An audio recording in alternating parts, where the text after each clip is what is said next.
Hello and welcome. Do you want to successfully complete the D363 OA exam? Then you are in the right place. You'll find D363 OA questions and answers on our website, entirely free.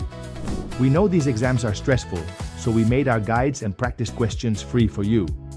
In this video, we will cover questions from digestive physiology, metabolic pathways, cardiorespiratory dynamics, renal function, and reproductive biology. So, let's get started. 1. A recent college graduate wants to organise their finances and begin building wealth over time. Which single financial document would best help them understand their current overall financial position by showing what they own versus what they owe at this moment? A. Cash flow statement. B. Monthly budget. C. Balance sheet. D. Tax return. Do you know the answer?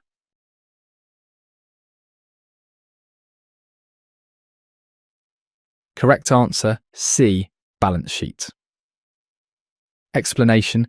Option C is correct because a balance sheet details all assets and liabilities at a specific point in time, giving a clear and complete snapshot of net worth and overall financial standing.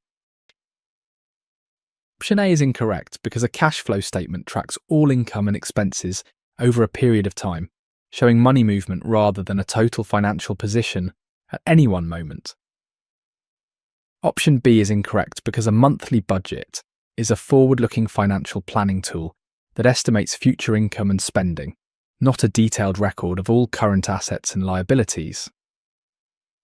Option D is incorrect because a tax return reports annual taxable income and taxes owed to the government, not a comprehensive summary of all personal assets, liabilities, and overall net worth.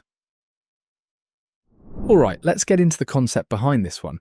The question asks which financial document shows what you own versus what you owe at a specific moment. That's a balance sheet. Think of it like a photograph of your finances. It freezes everything in place and says, here are your assets, here are your liabilities, and the difference is your net worth. A cash flow statement is different, that one tracks money moving in and out over a period of time, like a video of your spending. A monthly budget looks forward, planning what you intend to spend. And a tax return, that's just a report to the government about your taxable income. None of those give you that single moment snapshot the way a balance sheet does. Here's a WGU D363 OA exam tip for you. When you see a question asking about understanding your current financial position, or what you own versus what you owe, the answer is balance sheet. Quick recall hook, balance sheet, balance of everything, right now. 2. Maria notices her spending has been exceeding her income for 3 months and wants to identify exactly where her money goes each month. Which financial tool is most appropriate for tracking all income received and every expense paid during a specific time period? A. Cash flow statement. B. Balance sheet. C. Net worth calculation. D. Liquidity ratio. Do you know the answer?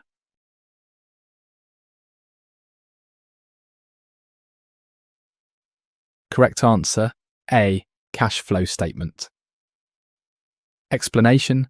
Option A is correct because a cash flow statement summarises all income and expense transactions over a specific time period, clearly showing where money came from and where it was spent.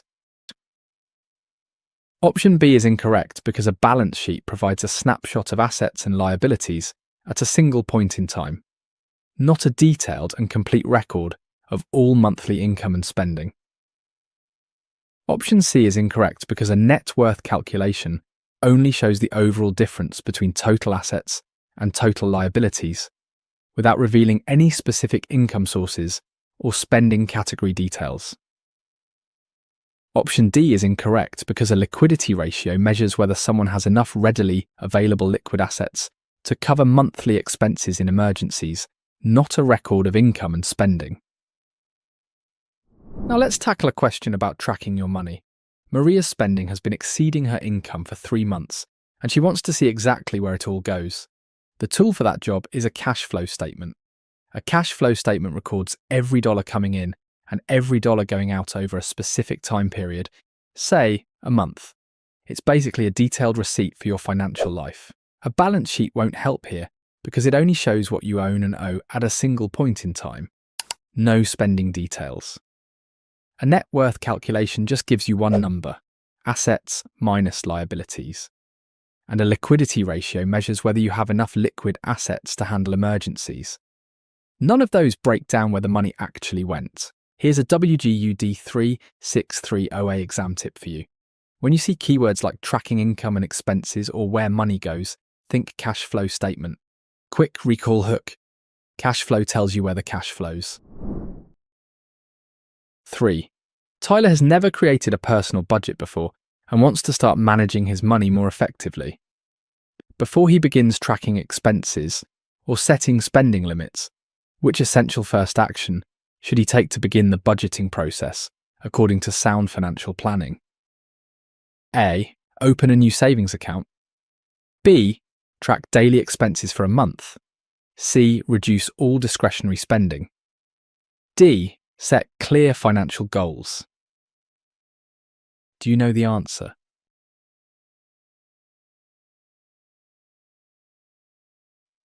Correct answer.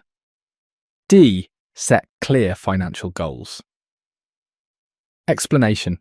Option D is correct because setting financial goals is widely recognised as the essential first step in budgeting, providing clear direction and purpose before any spending limits or tracking systems are created.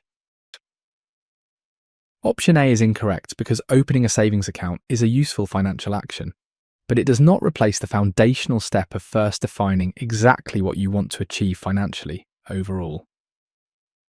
Option B is incorrect because tracking daily expenses is an important part of budgeting, but without first establishing clear goals, there is no meaningful framework to evaluate whether the spending works. Option C is incorrect because reducing discretionary spending without first identifying clear financial goals is an unfocused approach that lacks the strategic direction and purpose needed for effective financial management. This question is about where budgeting actually starts. Tyler wants to create his first budget, and the question asks what he should do before anything else.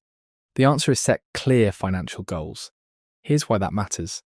A budget without goals is just a spreadsheet. You need to know what you're working toward. Paying off debt, saving for a car, building an emergency fund. Before you start tracking or cutting expenses, opening a savings account is a good move, but it doesn't tell you how much to save or why. Tracking daily expenses is useful, but without goals you have no way to judge if the spending is acceptable. And slashing discretionary spending randomly without direction is like driving fast with no destination. Goals come first. Here's a WGU D363 OA exam tip for you. When the question asks about the first step in budgeting or financial planning, the answer is always about setting goals. Quick recall hook. Goals before grind. 4. After receiving her paycheck, Keisha notices that taxes and health insurance premiums have already been subtracted from her earnings. She wants to understand what her remaining take-home pay is called so she can properly plan monthly spending using the correct financial term. A. Gross income. B. Disposable income. C. Discretionary income. D. Adjusted gross income. What do you think is the answer? Correct answer, B. Disposable income. Explanation. Option B is correct because disposable income is the take-home pay that remains after all mandatory withholdings, including taxes, health insurance, and retirement contributions, are fully subtracted from gross income. Option A is incorrect because gross income refers to the total earnings before any withholdings or deductions are taken out, which represents the full amount earned before taxes and benefit deductions.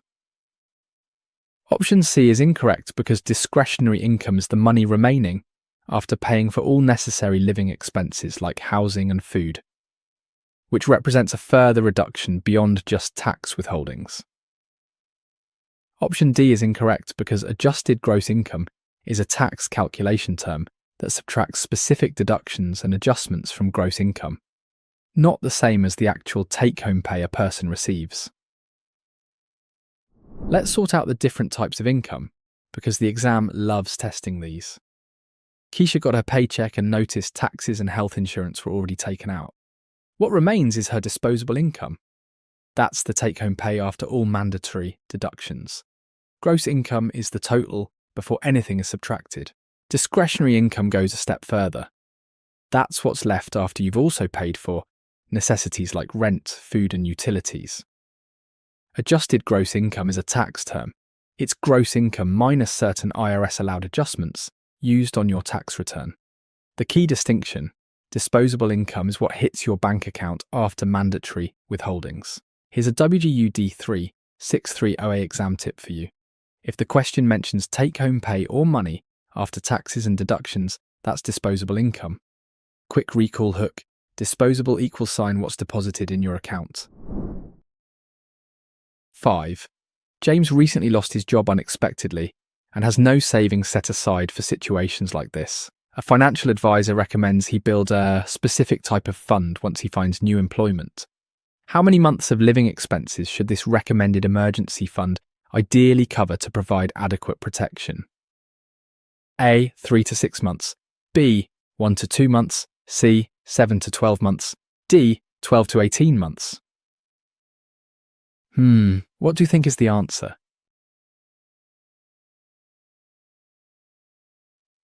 Correct answer: A. 3 to 6 months. Explanation: Option A is correct, because financial planning guidelines consistently recommend maintaining an emergency fund equal to 3 to 6 months of total living expenses to adequately cover unexpected events.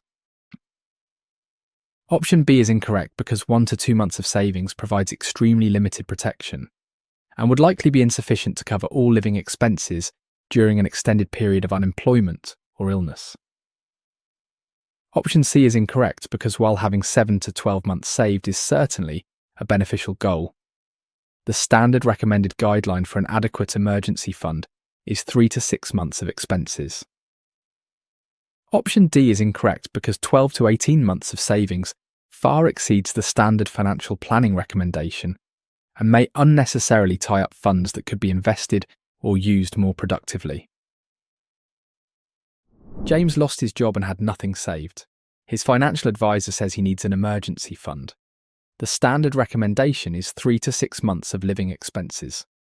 That range gives you enough of a cushion to cover rent, food, utilities, and essentials while you look for work or deal with a medical situation. 1 to 2 months is too thin. A serious car repair plus a month of unemployment could wipe that out.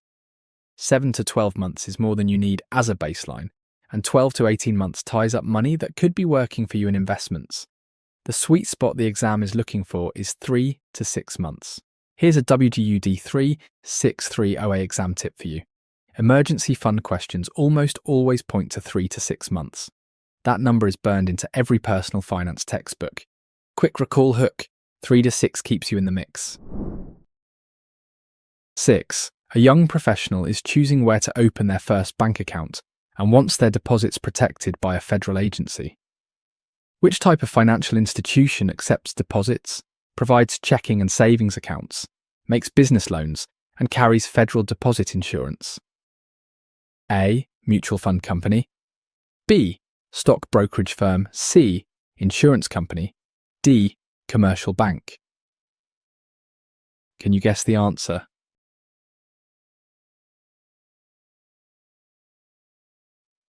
Correct answer: D. Commercial bank. Explanation: Option D is correct because commercial banks are depository institutions that accept deposits, offer checking and savings accounts, provide business loans, and carry full insurance protection through the FDIC. Option A is incorrect because mutual fund companies are non-depository institutions that pool investor money into diversified investment portfolios and are not insured by the FDIC for any deposit protection purposes. Option B is incorrect because stock brokerage firms facilitate the buying and selling of securities investments and are non-depository institutions, meaning their products are not covered by any FDIC insurance. Option C is incorrect because insurance companies offer property, liability, health and life insurance products but do not accept traditional bank deposits and are not insured by the FDIC as institutions. Time to talk about financial institutions. The question describes a place that accepts deposits, offers checking and savings accounts, makes business loans, and has FDIC insurance. That's a commercial bank, the most common type of depository institution in the country. Mutual fund companies pool money into investment portfolios. They're not banks, and they don't carry FDIC insurance. Stock brokerage firms help you buy and sell securities, but again, not FDIC insured, not a depository institution. Insurance companies sell coverage policies. They don't accept deposits or offer checking accounts. The giveaway in the question is the combination of deposits plus FDIC insurance. That's commercial bank territory. Here's a WGU D363 OA exam tip for you. When you see deposits, checking and savings, business loans, and FDIC insurance all together, that's a commercial bank. Quick recall hook: commercial banks cover it all. Checking, savings, loans, FDIC. 7. Sandra has significant savings and wants to make sure every dollar is protected in case her bank fails. She asks her financial advisor which accounts carry federal deposit insurance protection. Which of the following products would not be protected by FDIC insurance coverage? A. Checking accounts. B. Mutual fund investments. C. Certificates of deposit. D. Savings accounts. What do you think is the answer? Correct answer: B. Mutual fund investments. Explanation: Option B is correct because mutual funds are investment products offered through non-depository institutions and are never insured by the FDIC, which only covers deposit accounts at federally insured banks. Option A is incorrect because checking accounts that are held at FDIC-insured banks are fully covered up to the standard federal insurance amount per depositor, per insured bank, and per ownership category. Option C is incorrect because certificates of deposit held at FDIC-insured depository institutions are fully covered by federal deposit insurance, which protects the depositor if their bank should unexpectedly fail completely. Option D is incorrect because savings accounts at FDIC-insured banks are among the most common types of deposit accounts protected by federal deposit insurance up to the standard maximum coverage limit. Sandra wants to know which of her financial products is not protected by FDIC insurance. The answer is mutual fund investments. FDIC insurance only covers deposit accounts at federally insured banks. That means checking accounts, savings accounts, and certificates of deposit. Mutual funds are investment products. They're sold by non-depository institutions, and they carry market risk. The FDIC doesn't touch them. The easy way to think about it: if you deposit money into a bank, FDIC has your back. If you invest money through an investment company, you're on your own. Here's a WGU D363 OA exam tip for you. If the exam asks what is not covered by FDIC, look for the investment product. Mutual funds, stocks, bonds. None of those are FDIC insured. Quick recall hook: FDIC covers deposits, not investments. 8. A group of teachers at the same school district want to join a financial institution. Where members share a common bond, the institution operates as a non-profit, and they can often receive better interest rates than traditional banks. Which institution best fits?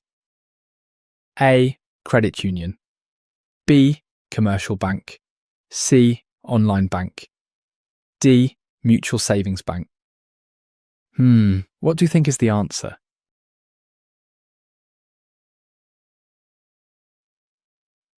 Correct answer: A. Credit union. Explanation: Option A is correct because credit unions are not-for-profit institutions owned by their members who share a common bond, and they frequently offer better interest rates compared to traditional commercial banks. Option B is incorrect because commercial banks are for-profit financial institutions that serve the general public broadly and typically do not require their members to share any common bond or background group. Option C is incorrect because online banks are regulated just like traditional banks and can offer competitive rates due to lower overhead costs, but they do not require any common bond among their customers. Option D is incorrect because mutual savings banks are thrift institutions where depositors mutually own the bank, and the focus is primarily on mortgage and personal loans rather than common bond membership. A group of teachers who all work in the same school district want to join a financial institution that's non-profit, member-owned, and offers better rates. That's a credit union. Credit unions require a common bond. Members might share an employer, a profession, a geographic area, or a community. Because they are not for profit, the money they earn goes back to members through better interest rates and lower fees. A commercial bank is for profit and serves the general public with no common bond requirement. Online banks can have good rates because of lower overhead, but they don't require any shared connection. A mutual savings bank is a thrift institution focused on mortgages. Depositors own it, but there's no common bond membership. Here's a WGU D363 OA exam tip for you. Common bond plus non-profit plus member-owned equals credit union. Those three keywords together always point to the same answer. Quick recall hook. Credit union =, common bond united members. 9. An investor is comparing a money market account from a bank with a money market mutual fund from an investment company. They want maximum deposit protection from a federal agency. Which key difference should most influence their decision between these two similar sounding products? A. Interest rates are always higher. B. Check writing is not allowed. C.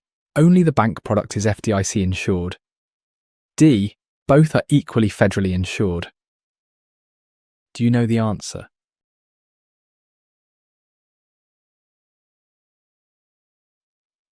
Correct answer, C. Only the bank product is FDIC insured. Explanation. Option C is correct because a money market account at a depository institution is FDIC insured, while a money market mutual fund offered through an investment company is never federally insured.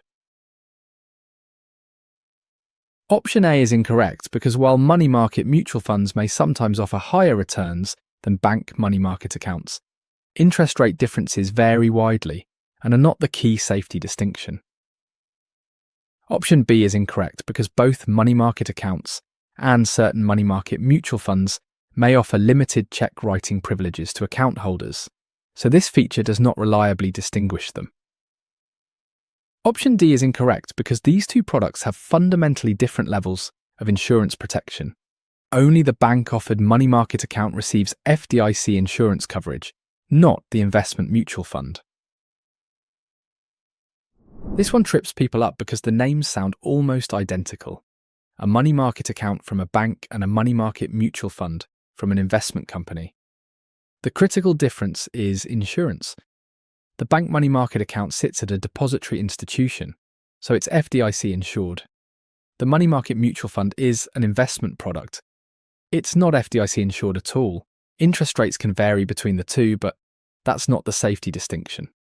Both may offer limited check writing, so that doesn't separate them either. And they are absolutely not equally insured. Only the bank version has FDIC backing. When the question focuses on deposit protection, the bank product wins. Here's a WGU D363 OA exam tip for you. If you see money market account versus money market mutual fund, the difference is FDIC insurance. The bank one has it, the investment one does not. Quick recall hook.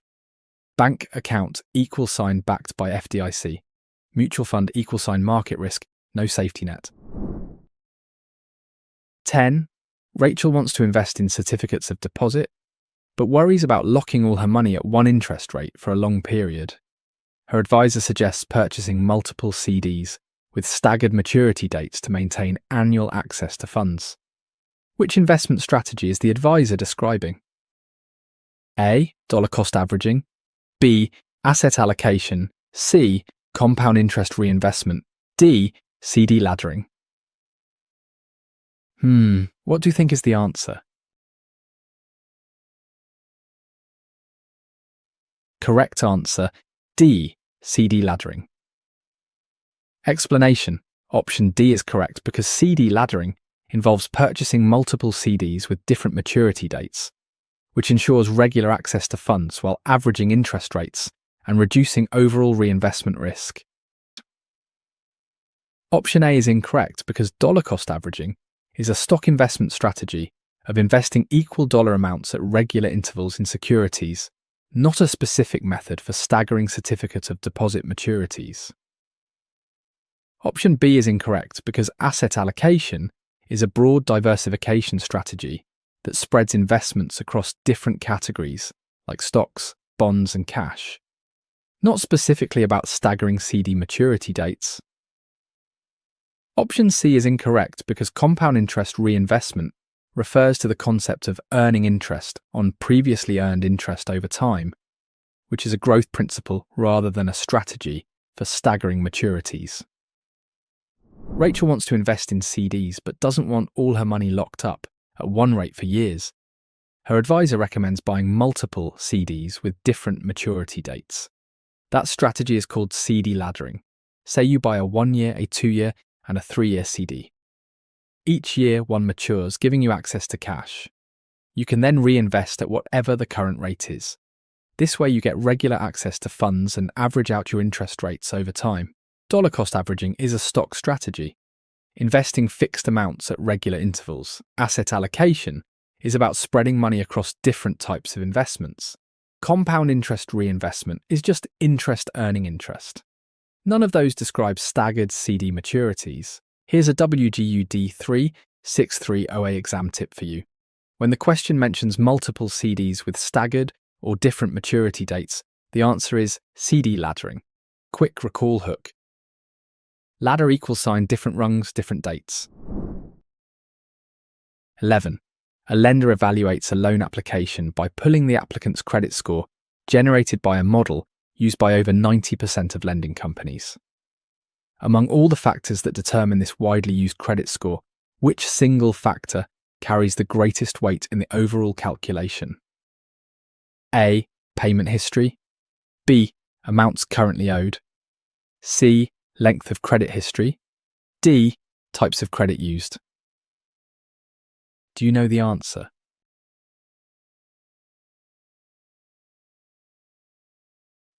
Correct answer, A.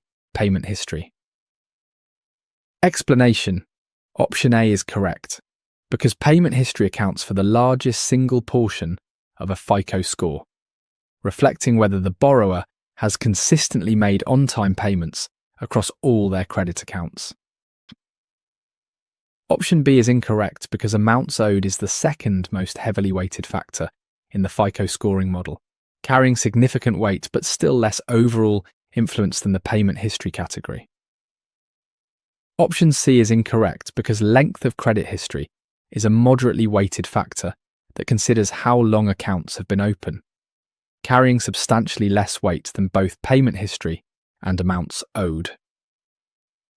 Option D is incorrect because types of credit used is among the least heavily weighted factors in the FICO model, examining the variety of credit accounts but contributing far less than the payment history. Credit scores are a huge topic on this exam, so pay attention. The question asks which single factor carries the most weight in a FICO score. The answer is payment history. Payment history makes up the biggest chunk of your FICO score. It tells lenders whether you pay your bills on time. Amounts owed is the second heaviest factor, looking at how much debt you're carrying relative to your limits. Length of credit history matters, but it's a moderate factor, how long your accounts have been open. Types of credit used is even lighter. It checks whether you have a mix of credit cards, loans, and other products. The order from heaviest to lightest: payment history, amounts owed, length of history, new credit, types of credit. Here's a WGU D363 OA exam tip for you. If the exam asks about the most important or heaviest FICO factor, the answer is payment history. Always. Quick recall hook. Pay on time. FICO is fine. 12. After being denied a credit card, Miguel wants to review his credit report for errors that might be hurting his score. He needs to contact the firms that collect and maintain borrower credit history. Which of the following correctly names the three major credit reporting bureaus? A. FDIC, SEC, and Federal Reserve. B. Fannie Mae, Freddie Mac, and Ginnie Mae. C. Experian, TransUnion, and Equifax. D. Visa, MasterCard, and American Express. Can you guess the answer?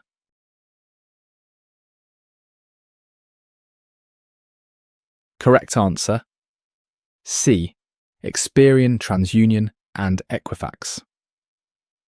Explanation: Option C is correct because Experian, TransUnion, and Equifax are the three major credit bureaus that collect, store, and provide detailed borrower credit history information used in all lending decisions. Option A is incorrect because the FDIC, SEC, and Federal Reserve are government regulatory agencies that oversee the banking and securities markets, not private firms that collect individual consumer credit histories.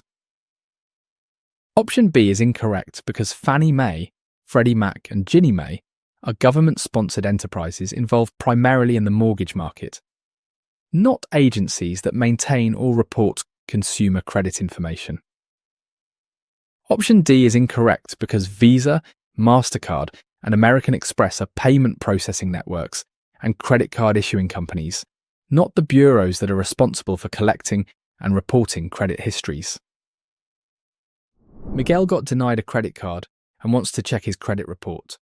To do that, he needs to contact the three major credit bureaus. They are Experian, TransUnion, and Equifax. These three companies collect and maintain your credit history. Every loan, every payment, every missed deadline. Lenders pull reports from these bureaus when deciding whether to approve you. The FDIC, SEC, and Federal Reserve are government regulators. They don't track your personal credit. Fannie Mae, Freddie Mac, and Ginnie Mae deal with the mortgage market. Visa, MasterCard, and American Express process payments. They're card networks, not reporting agencies. Here's a WGU D363 OA exam tip for you. If the exam asks about credit reporting bureaus, the only correct answer is Experian, TransUnion, and Equifax. Quick recall hook, ETE, Experian, TransUnion, Equifax. 13. A financial literacy instructor explains a credit product where the borrower can repeatedly borrow up to a set limit, repay the balance, and borrow again without reapplying each time. Which of the following is the best example of this specific revolving type of credit? A. Auto loan. B. Credit card. C. Student loan. D. Mortgage. Do you know the answer?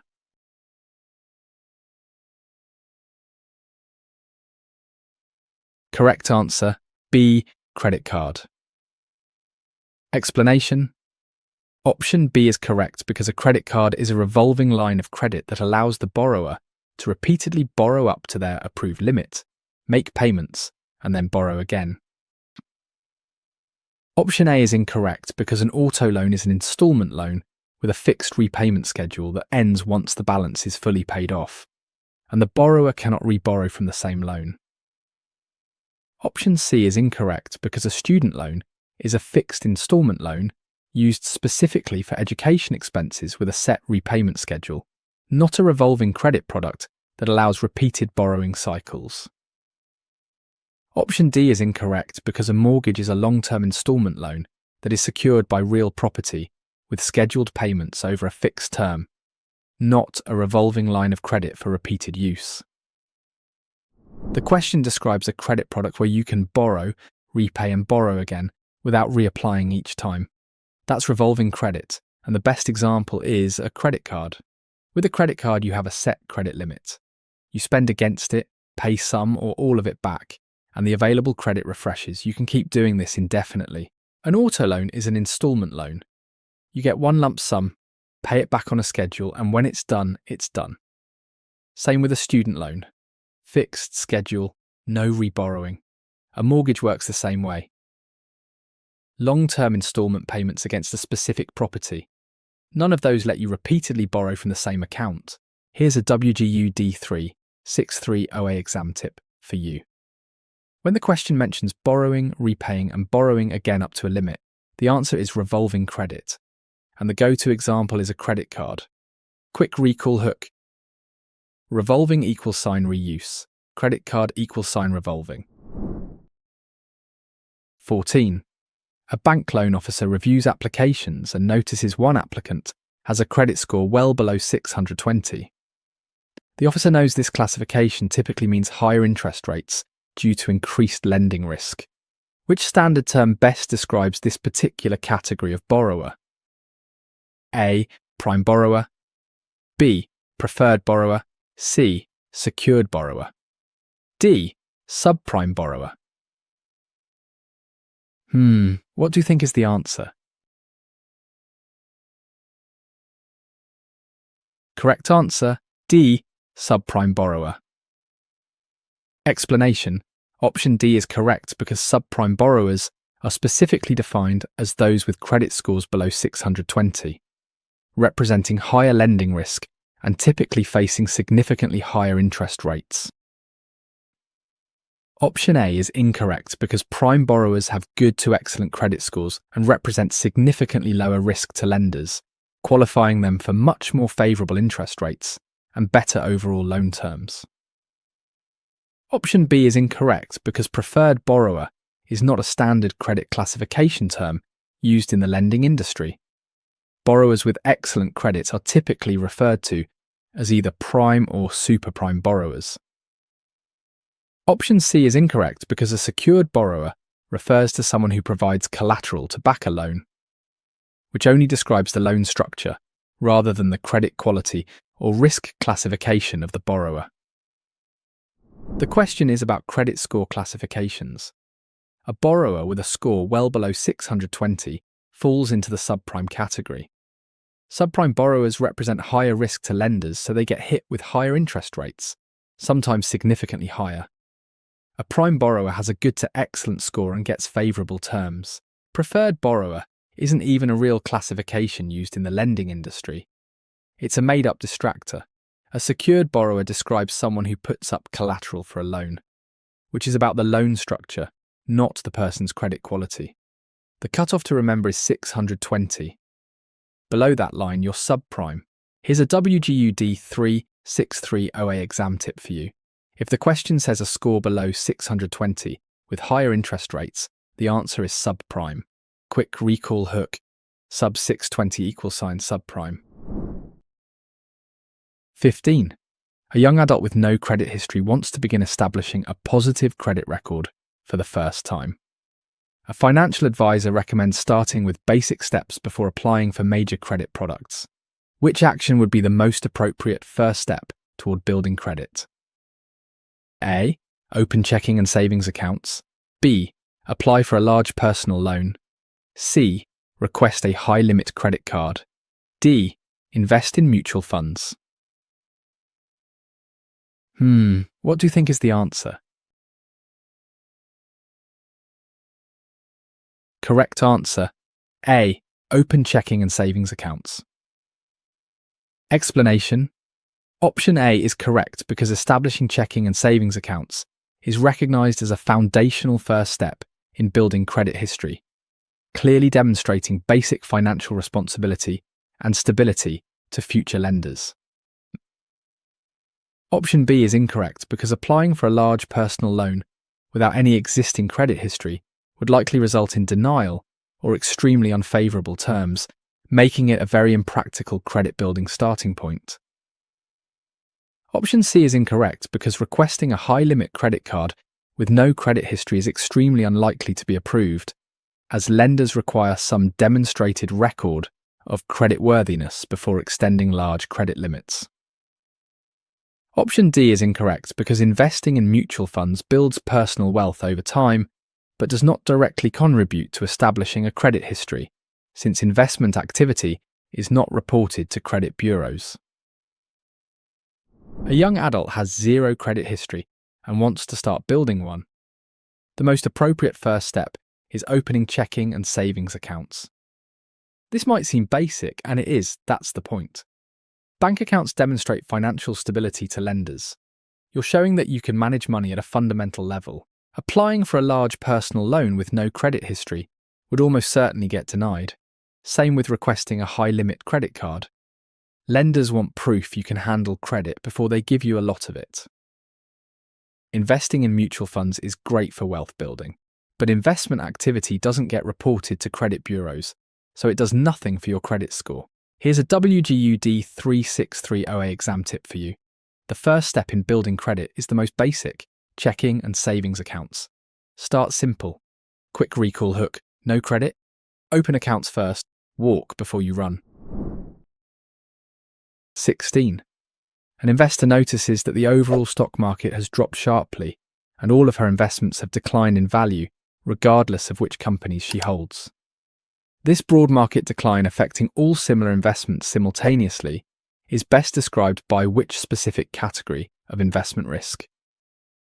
A. Business failure risk. B. Reinvestment risk. C. Systematic risk. D. Liquidity risk. What do you think is the answer? Correct answer, C. Systematic risk. Explanation: option C is correct because systematic risk, also called market risk, broadly affects all investments in a market due to economic factors, and it cannot be eliminated through portfolio diversification alone. Option A is incorrect because business failure risk refers specifically to the possibility that one individual company may fail or go bankrupt, resulting in total loss of only that particular single investment. Option B is incorrect because reinvestment risk is the specific concern that future investments may not provide the same rate of returns as current ones, which is unrelated to a broad market decline. Option D is incorrect because liquidity risk refers to the specific difficulty of quickly converting an investment to cash without taking a significant loss, not the overall risk of broad market-wide price declines. The stock market drops hard, and every single one of this investor's holdings drops with it. This is systematic risk, also called market risk. Systematic risk affects everything in the market because it's driven by big-picture economic forces. Recessions, interest rate changes, political instability. You cannot diversify your way out of it. If the entire market sinks, your portfolio sinks with it, no matter how many different stocks you own. Business failure risk is about one specific company going under. Reinvestment risk is about future returns being lower than current ones. Liquidity risk is about being unable to sell quickly without losing value. None of those describe a broad, market-wide decline. Here's a WGU D363 OA exam tip for you. If the question says all investments declined or the entire market dropped, that's systematic risk. The keyword is everything falls at once. Quick recall hook. Systematic equals sign system-wide. Everything drops. 17. David holds stock in a small technology startup that just filed for bankruptcy protection. His entire investment in that company is now worthless, but his other holdings remain unaffected. This scenario where a single company fails while the broader market continues normally best illustrates which type of risk. A. Market volatility risk. B. Inflation risk. C. Systematic risk. D. Unsystematic risk. Can you guess the answer?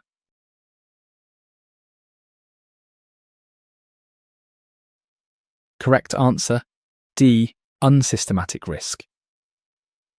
Explanation: option D is correct because unsystematic risk, also called random or company-specific risk, is associated with a single specific investment and can be managed effectively through proper diversification across investments. Option A is incorrect because market volatility risk involves sharp and sudden changes in value across the entire stock market due to broad economic events, not the isolated failure of one individual company. Option B is incorrect because inflation risk is the danger that investment returns will not keep pace with rising consumer prices over time, which reduces future purchasing power rather than causing a single loss. Option C is incorrect because systematic risk broadly affects all similar investments across the entire market due to economic factors, whereas David's loss was completely isolated to one specific company failure. Now here's the opposite scenario. David holds stock in one small startup that just went bankrupt. His entire investment in that company is gone. But his other holdings are fine. This is unsystematic risk, also called company-specific risk or random risk. It's the risk tied to one particular company or industry. The good news, unsystematic risk can be reduced through diversification. If David had spread his money across 20 different companies, that one failure would have been a small dent instead of a total loss. Market volatility risk affects the whole market. Inflation risk erodes purchasing power over time. Systematic risk hits all investments at once. Only unsystematic risk is isolated to a single company. Here's a WGU D363 OA exam tip for you. If the question describes one company failing while everything else stays normal, the answer is unsystematic risk. One company, one problem. Quick recall hook. Unsystematic equals sign unique to one company. Diversify to reduce it. 18. Lisa invests a fixed amount of money every month into the same stock, regardless of whether the share price is high or low. Over time, her average cost per share becomes lower than the average market price per share. Which well-known investment strategy is Lisa employing? A. Buy and hold. B. Dollar cost averaging. C. Asset allocation. D. Growth investing. Do you know the answer?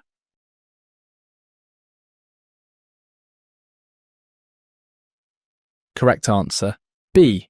Dollar cost averaging. Explanation.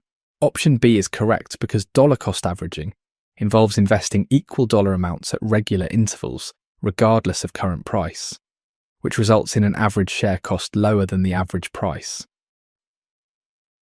Option A is incorrect because buy and hold is a strategy of purchasing investments and keeping them for a long time period without frequent trading, not a method of making regular fixed amount periodic investment purchases. Option C is incorrect because asset allocation involves distributing investments across different asset categories, like stocks, bonds, and cash, to properly balance risk, not investing fixed dollar amounts at regular intervals.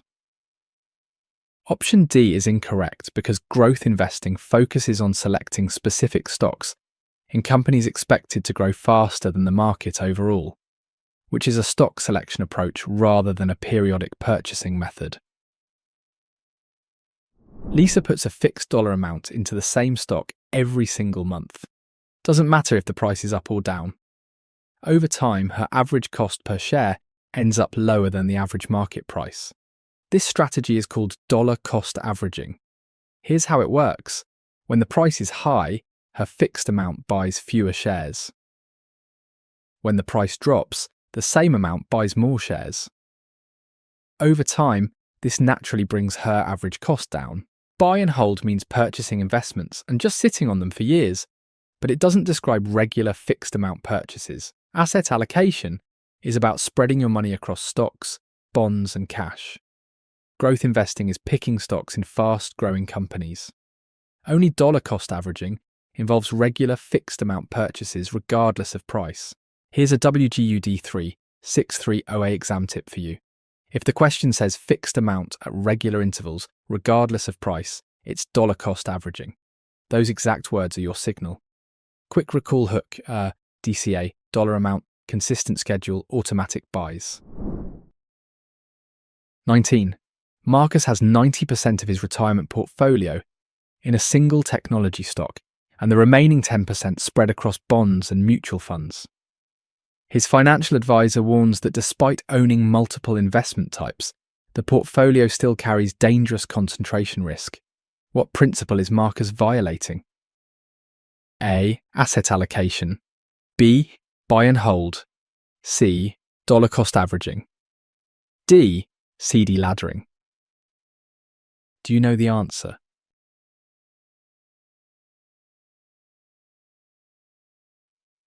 Correct answer, A. Asset allocation. Explanation. Option A is correct because asset allocation requires a balanced percentage distribution across different investment categories, and having 90% in one stock creates dangerous concentration risk regardless of diversification. Option B is incorrect because buy and hold is a strategy of purchasing investments and holding them long-term without making frequent trades, which does not address the specific problem of unbalanced portfolio concentration risk.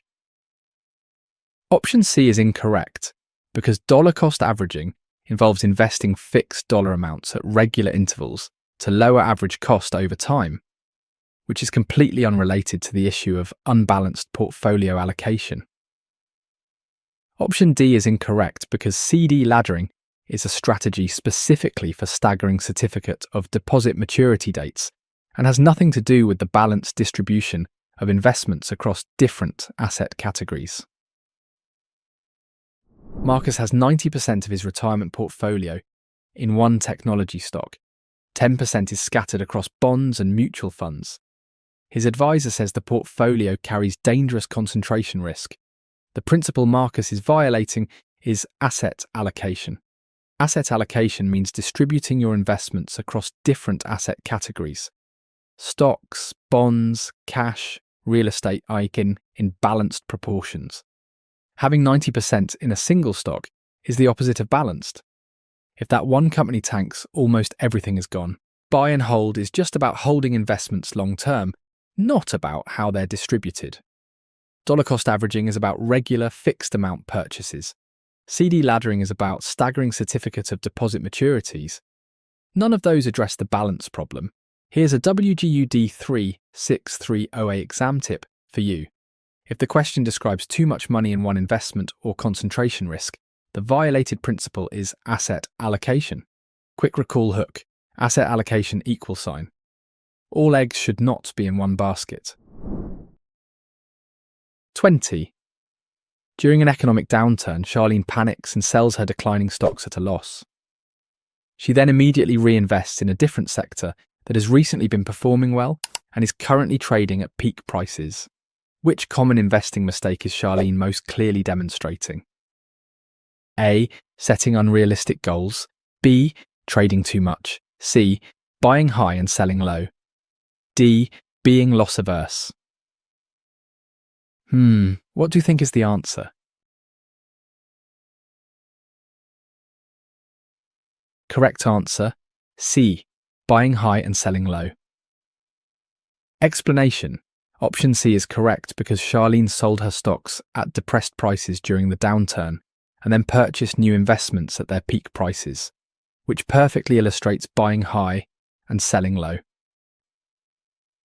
Option A is incorrect because setting unrealistic goals involves expecting investment returns that are not achievable given current market conditions, whereas Charlene's mistake was specifically about her buy and sell timing.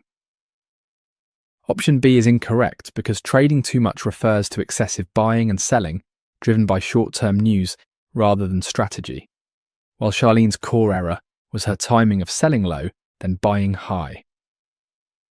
Option D is incorrect because being loss-averse specifically describes pulling all money completely out of the market to avoid any further losses, whereas Charlene actually reinvested her money immediately into a different sector.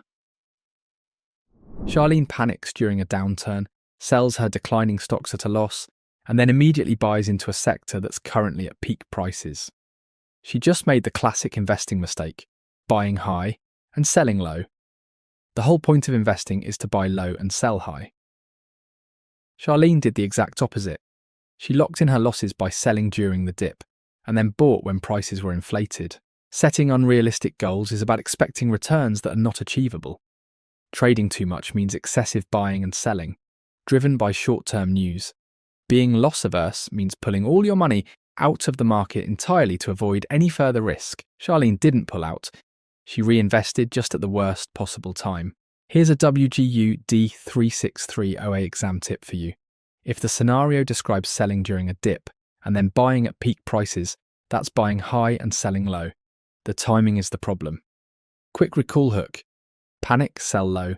Chase by high equal sign, classic mistake. 21.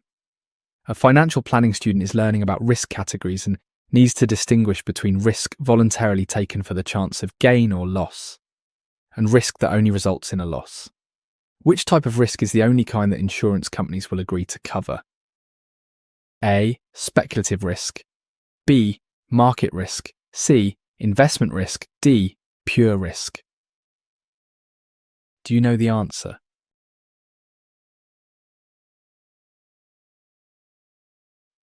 Correct answer, D. Pure risk.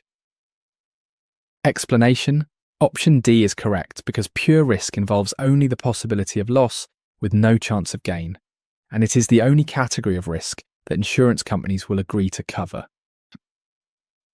Option A is incorrect because speculative risk is voluntarily assumed for the possibility of either gain or loss, such as investing in the stock market, and insurance companies do not provide coverage for this type.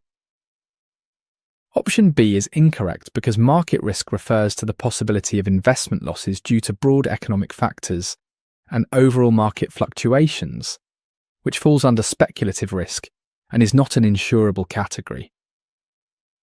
Option C is incorrect because investment risk encompasses the various dangers associated with putting money into securities or assets for potential returns, which is a speculative activity that is not covered by insurance.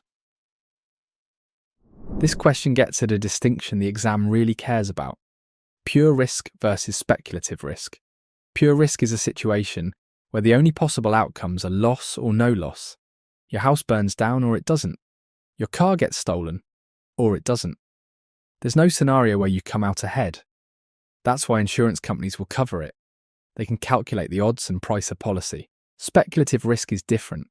That's risk you take on voluntarily for a chance at gain. Investing in the stock market, starting a business. You might win, you might lose. Insurance companies won't touch it. Market risk and investment risk both fall under the speculative umbrella. They involve the chance of profit, which disqualifies them from insurance coverage. Here's a D363 OA exam tip for you. If the question asks which risk is insurable, the answer is pure risk. Only loss or no loss, no chance of gain. Quick recall hook. Pure risk equals sign only pain possible. That's why it's insurable. 22. After a house fire, a homeowner files a claim with their insurance company, which pays for the damages. By purchasing this policy beforehand, the homeowner had effectively moved the financial burden of potential loss to another party before the event occurred. Which risk management method does this illustrate? A. Risk transfer. B. Risk avoidance. C. Risk retention. D. Loss control. What do you think is the answer?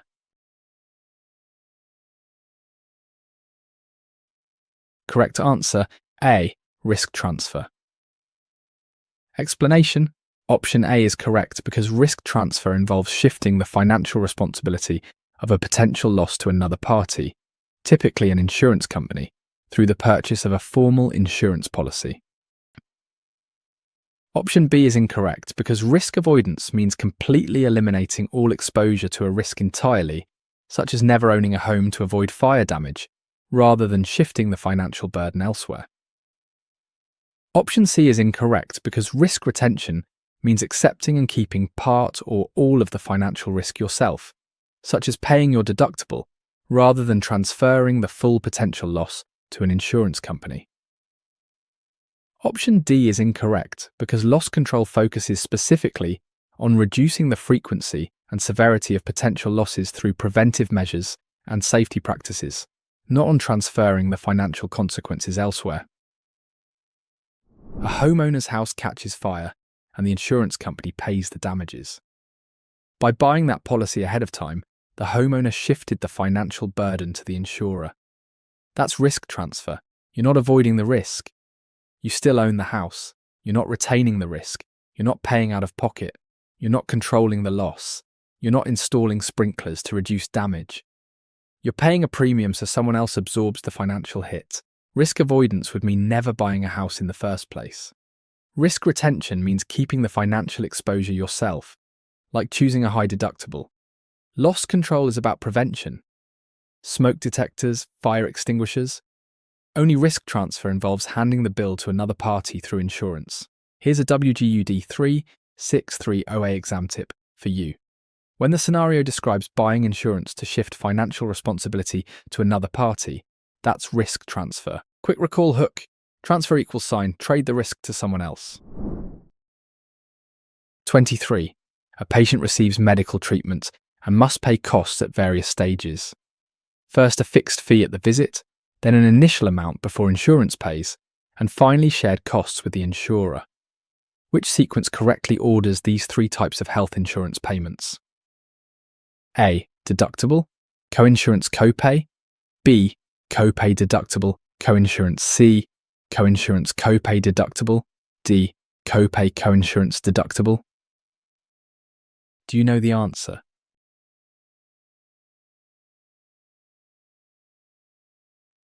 Correct answer, B. Copay deductible, coinsurance. Explanation: option B is correct because health insurance payments follow this specific order. The copay is paid first at the visit, then the deductible must be fully met, and finally coinsurance splits remaining costs. Option A is incorrect because the deductible does not come first in the standard payment sequence. The copay is typically paid at the time of the medical visit before any deductible amount is applied. Option C is incorrect because coinsurance is the shared cost between the insured and the insurance company after the deductible is met, not the first payment made, making this entire sequence completely incorrect. Option D is incorrect because while copay correctly appears first in this sequence, coinsurance does not come before the deductible. The full deductible must be satisfied before the coinsurance cost sharing begins. This question tests whether you know the correct order of health insurance payments. When you visit a doctor, three types of costs kick in at different stages. First, you pay a copay. That's the flat fee you hand over at the time of the visit. Could be $20, could be $50. It's fixed. Second, you need to meet your deductible. That's the total amount you have to pay out of pocket before insurance starts covering anything.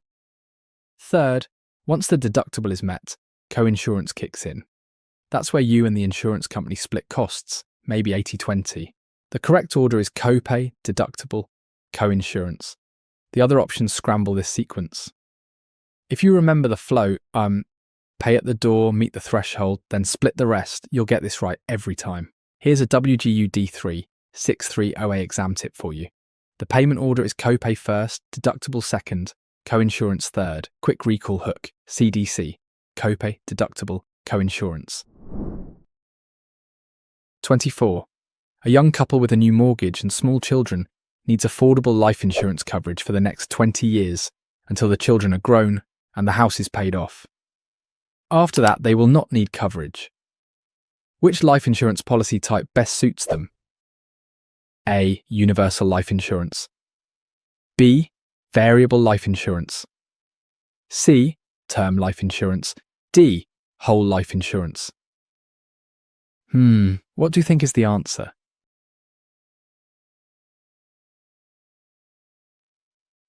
Correct answer, C. Term life insurance. Explanation: option C is correct because term life insurance provides pure coverage for a specific period at a significantly lower cost, making it ideal when coverage is needed only temporarily until specific obligations end. Option A is incorrect because universal life insurance is a permanent policy offering flexible premiums and death benefits, which costs more than term insurance and provides lifelong coverage that this couple does not need. Option B is incorrect because variable life insurance is a permanent policy that allows cash value to be invested in securities, costing significantly more than term coverage and providing unnecessary permanent protection here. Option D is incorrect because whole life insurance, also called straight life, provides permanent coverage with fixed premiums for the insured's entire lifetime, which greatly exceeds the couple's stated 20-year need. A young couple has a new mortgage and small kids. They need life insurance for the next 20 years. After that, the house is paid off and the children are grown. The right fit here is term life insurance. Term insurance covers you for a specific period: 10 years, 20 years, 30 years. And that's it. It's pure protection with no investment component, which makes it the most affordable option by far. Universal life is permanent and flexible, but it costs more and they don't need lifetime coverage. Variable life is permanent and ties cash value to investments. Unnecessary complexity and cost for a temporary need. Whole life, also called straight life, covers you until death with fixed premiums. Way more than what this couple requires. Here's a WGU D363 OA exam tip for you. When the question describes a temporary need for coverage with affordability as a priority, the answer is term life insurance. Quick recall hook. Temporary need = term life. 25. A surgeon injures her hand and can no longer perform surgery, but could still work in medical administration. She has a disability insurance policy, and whether she receives benefits depends entirely on how the policy defines disability. Which policy type would pay because she cannot perform her specific occupation? A. Any occupation policy. B.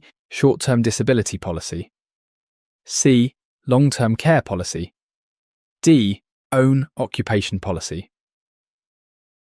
Can you guess the answer?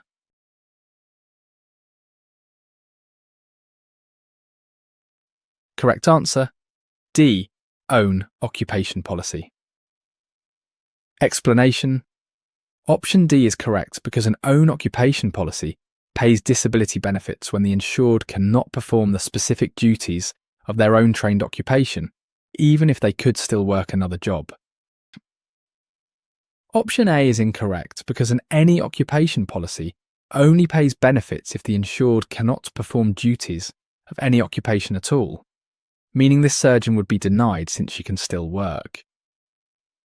Option B is incorrect because short-term disability policy refers to the temporary duration of benefit coverage for a limited disability period, not the specific definition of disability that determines whether benefits are paid.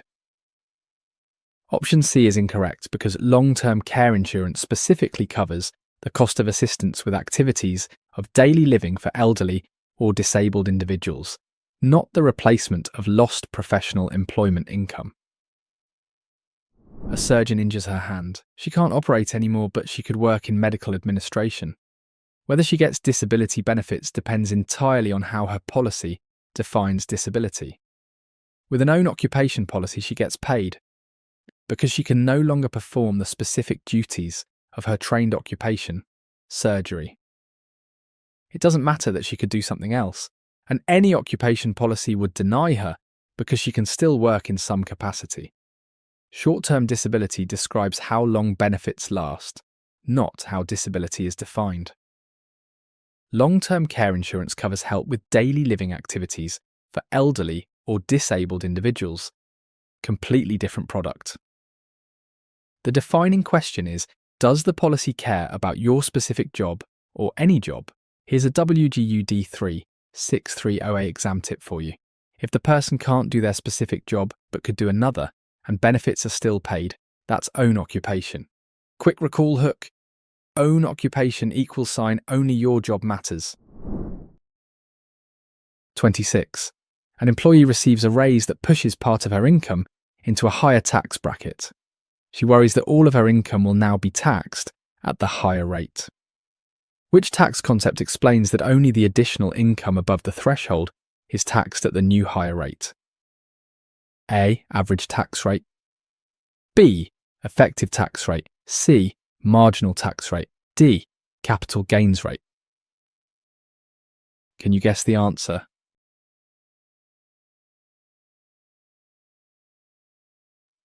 Correct answer, C. Marginal tax rate. Explanation. Option C is correct because the marginal tax rate applies only to the last dollar earned in the highest bracket, meaning only income above the threshold is taxed at that new higher rate. Option A is incorrect because the average tax rate represents the overall percentage of total income paid in taxes across all brackets combined, not the rate applied specifically to the last dollar of income earned. Option B is incorrect because the effective tax rate combines all federal, state, local, and payroll taxes into one overall rate, which is a broader measure rather than the rate on incremental income only.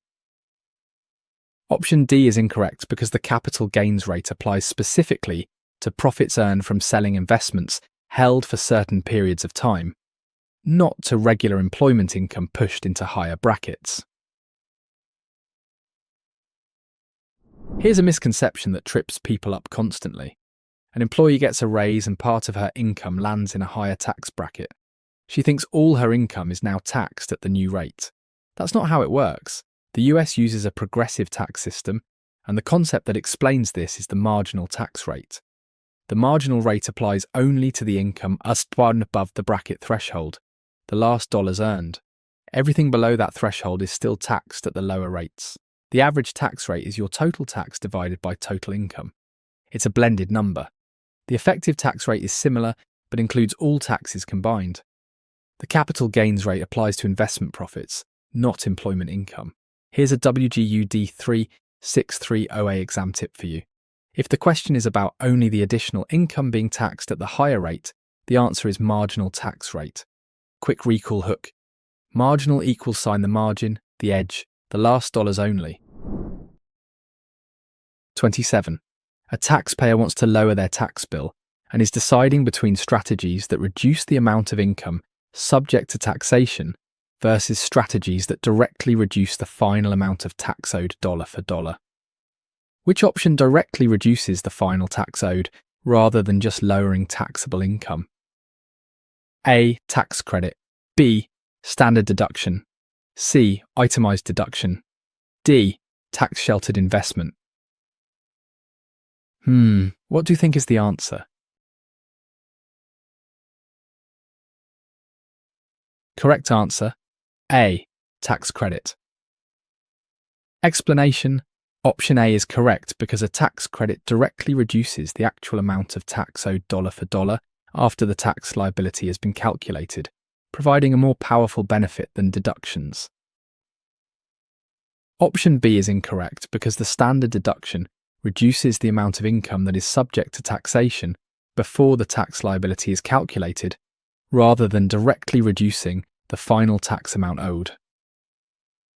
Option C is incorrect because itemized deductions reduce taxable income by subtracting specific qualifying expenses before taxes are calculated, not by directly reducing the final tax bill dollar for dollar owed.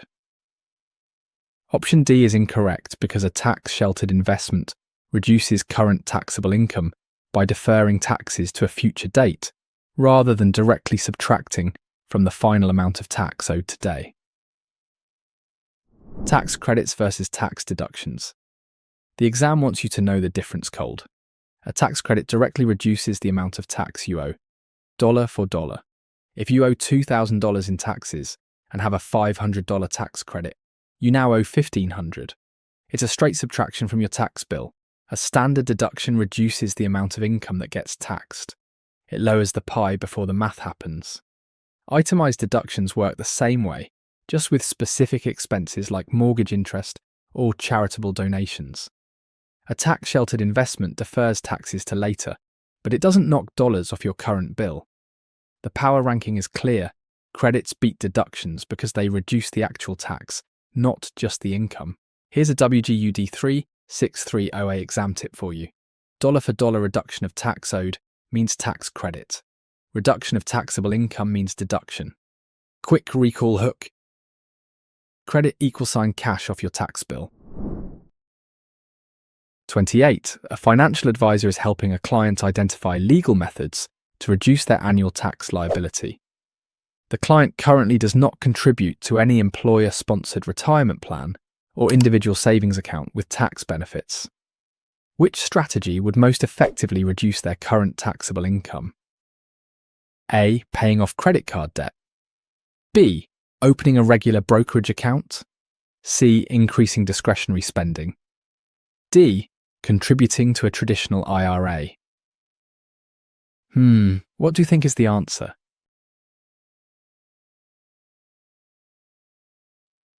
Correct answer, D. Contributing to a traditional IRA. Explanation. Option D is correct because contributions to a traditional IRA are typically tax-deductible, directly reducing current taxable income and lowering the overall amount of taxes owed for the current tax year. Option A is incorrect because paying off credit card debt is a sound financial decision that improves overall financial health, but it does not provide any direct reduction to the amount of taxable income reported. Option B is incorrect because opening a regular brokerage account does not provide any tax sheltering benefits, and investment gains in taxable brokerage accounts are subject to capital gains taxes when realised. Option C is incorrect because increasing discretionary spending does not reduce taxable income in any way and actually depletes available resources that could be directed toward legitimate tax-reducing strategies instead. A client wants to reduce their taxable income and isn't contributing to any retirement account. The advisor should recommend contributing to a traditional IRA. Traditional IRA contributions are typically tax-deductible, meaning every dollar you put in reduces the income the IRS can tax you on this year. That's a direct and immediate benefit. Paying off credit card debt is financially smart, but it doesn't lower your taxable income. Opening a regular brokerage account gives you no tax shelter at all. You'll owe capital gains taxes on any profits. Increasing discretionary spending does the opposite of helping. It burns through money with zero tax benefit. The traditional IRA is the only option here that actually reduces the tax bill. Here's a WGU D363 OA exam tip for you. When the question asks how to reduce current taxable income, look for the tax-deductible retirement contribution. Traditional IRA is the go-to answer. Quick recall hook. Traditional IRA =, tax break today. 29. An investor is considering selling 2 stocks from her portfolio. She has held one for over a year and the other for only 6 months. She wants to understand how the holding period affects the tax rate on any profits. Which statement best describes the tax advantage? A. Both are taxed at identical rates. B. Longer holdings get lower tax rates. C. Shorter holdings get lower tax rates. D. Holding period does not affect taxes. Can you guess the answer?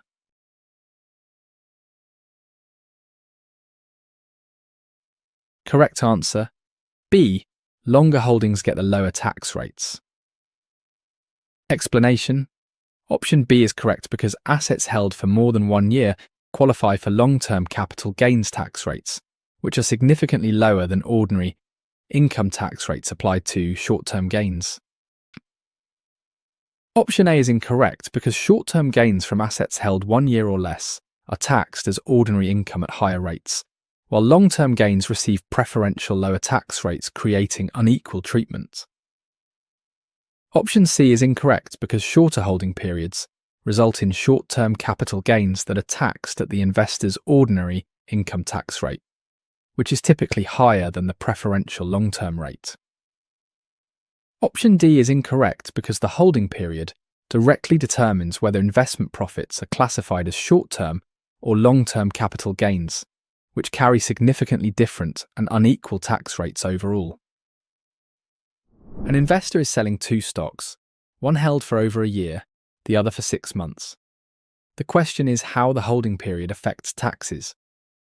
The answer is simple. Longer holdings get lower tax rates. If you hold an investment for more than 1 year, any profit qualifies as a long-term capital gain, which is taxed at a preferential rate, significantly lower than ordinary income tax rates. If you hold it for 1 year or less, the profit is a short-term capital gain, taxed at your regular income rate, which is usually higher. They are absolutely not taxed at identical rates. Shorter holdings don't get any advantage, and the holding period absolutely matters. It's the entire basis for how the IRS categorizes the gain. Here's a WGU D363 OA exam tip for you. Over 1 year means long-term capital gains and lower taxes. 1 year or less means short-term and higher taxes. Quick recall hook. Long hold =, low rate. Short hold =, standard rate. 30. An employee receives a document from their employer at the beginning of each year that reports their total wages earned and all taxes withheld during the previous year. This document is essential for filing an accurate annual tax return. Which form is the employee most likely receiving? A. W-2 form. B. Balance sheet. C. Cash flow statement. D. Credit report. What do you think is the answer?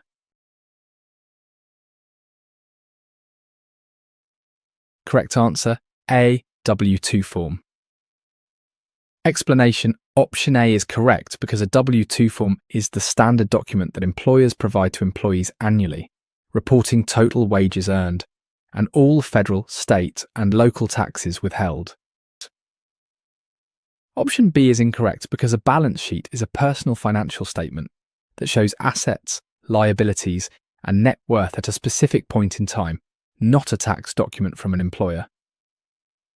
Option C is incorrect because a cash flow statement tracks personal income and expenses over a period of time for budgeting purposes, and it is not a tax reporting document issued by an employer. Option D is incorrect because a credit report is a document maintained by credit bureaus that details an individual's borrowing and repayment history, having no connection to employer wage or tax reporting. Every January, employees get a form from their employer that shows total wages earned and all taxes withheld from the previous year. That form is the W-2. You need it to file your tax return. It's the official record of what you made and what was already paid to the IRS on your behalf.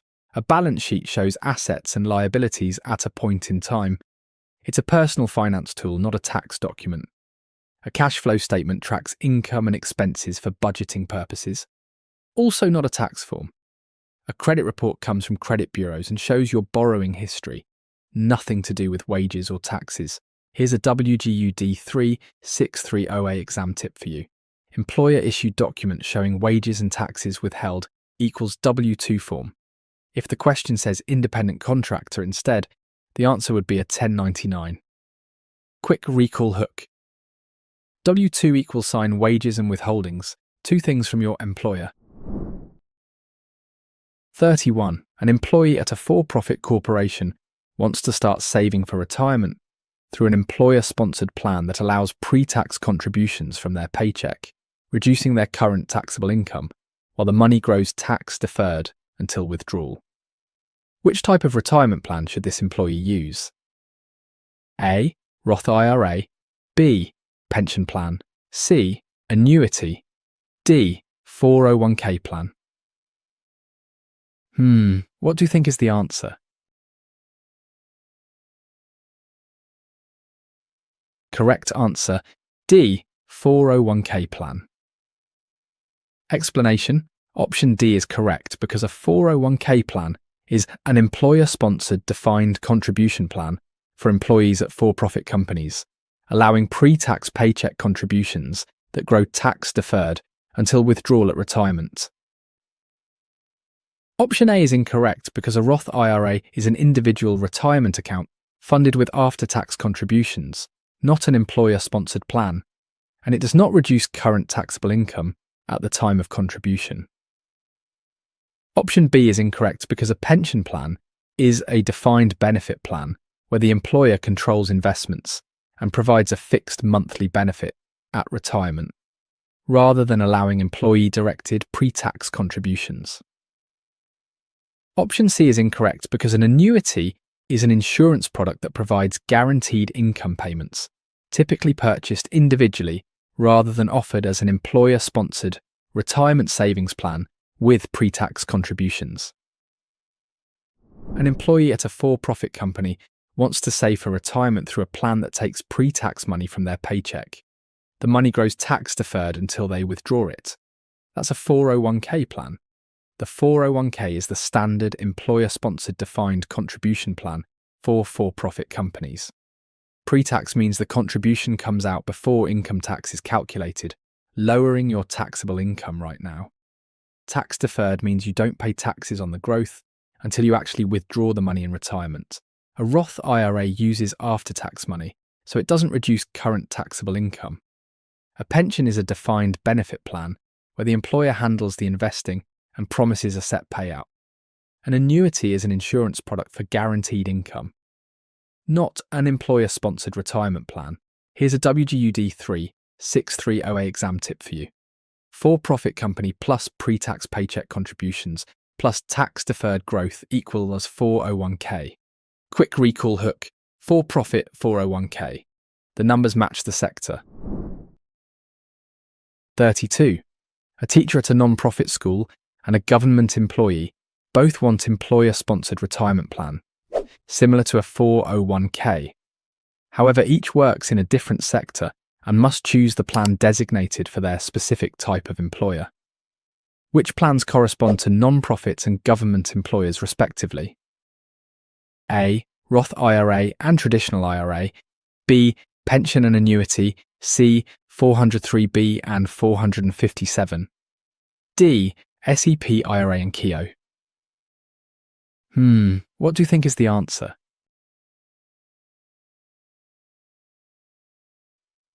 Correct answer, C. 403B and 457.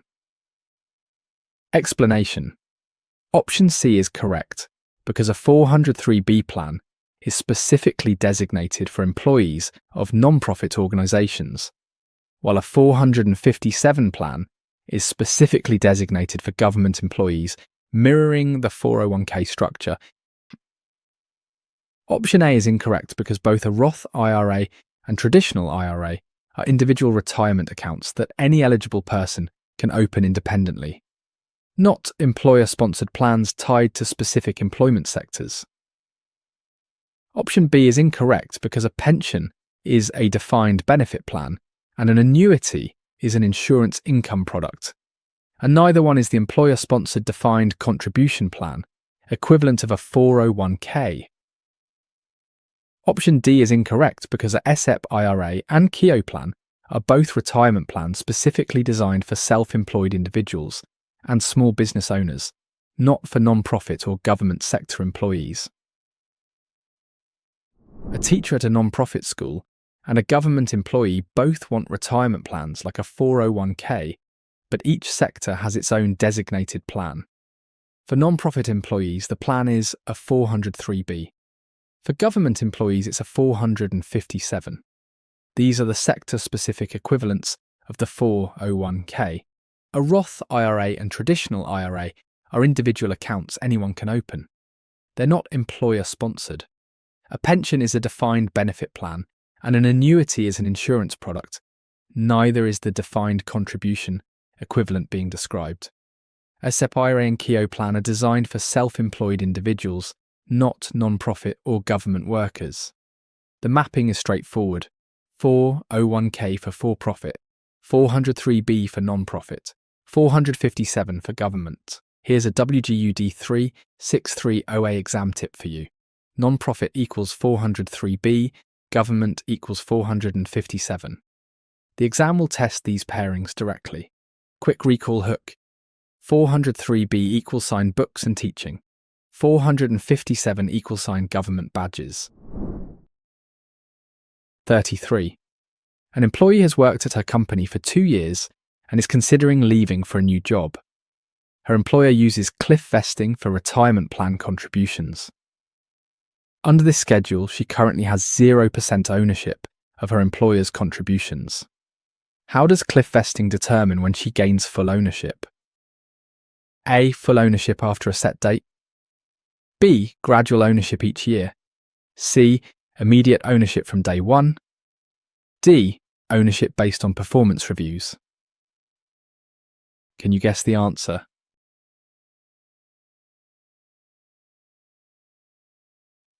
Correct answer. A. Full ownership after a set date. Explanation.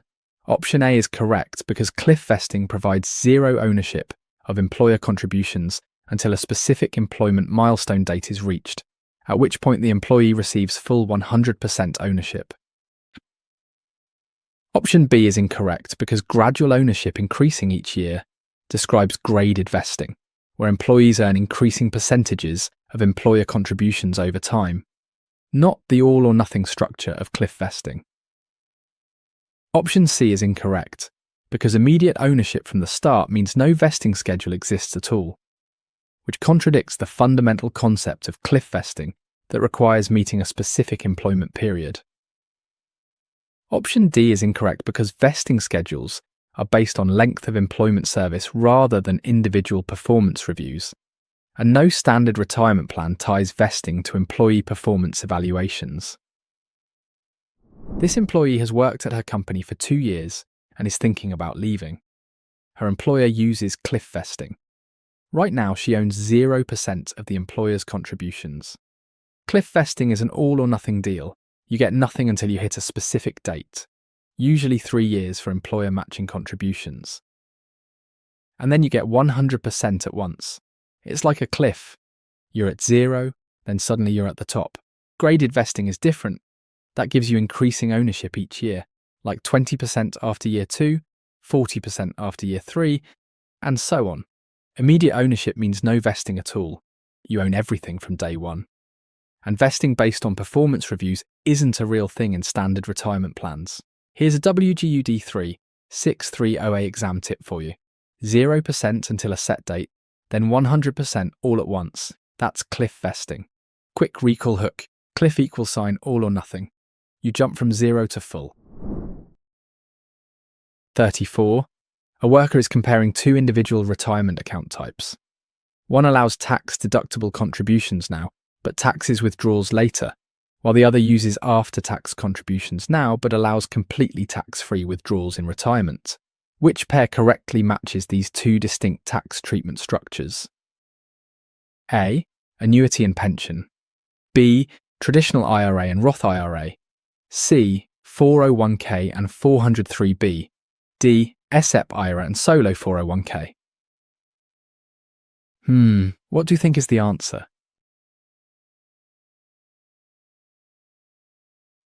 Correct answer, B. Traditional IRA and Roth IRA. Explanation.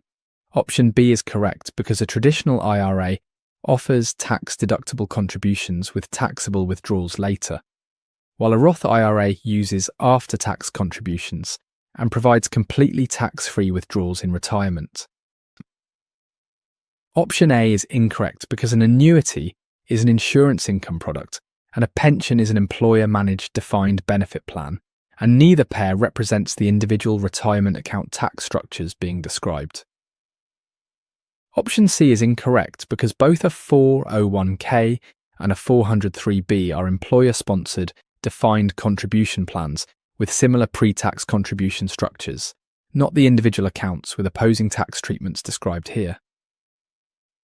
Option D is incorrect because both a SEP IRA and solo 401k are retirement plans designed for self-employed individuals with similar tax-deferred structures, not the contrasting tax treatment pair described in this question.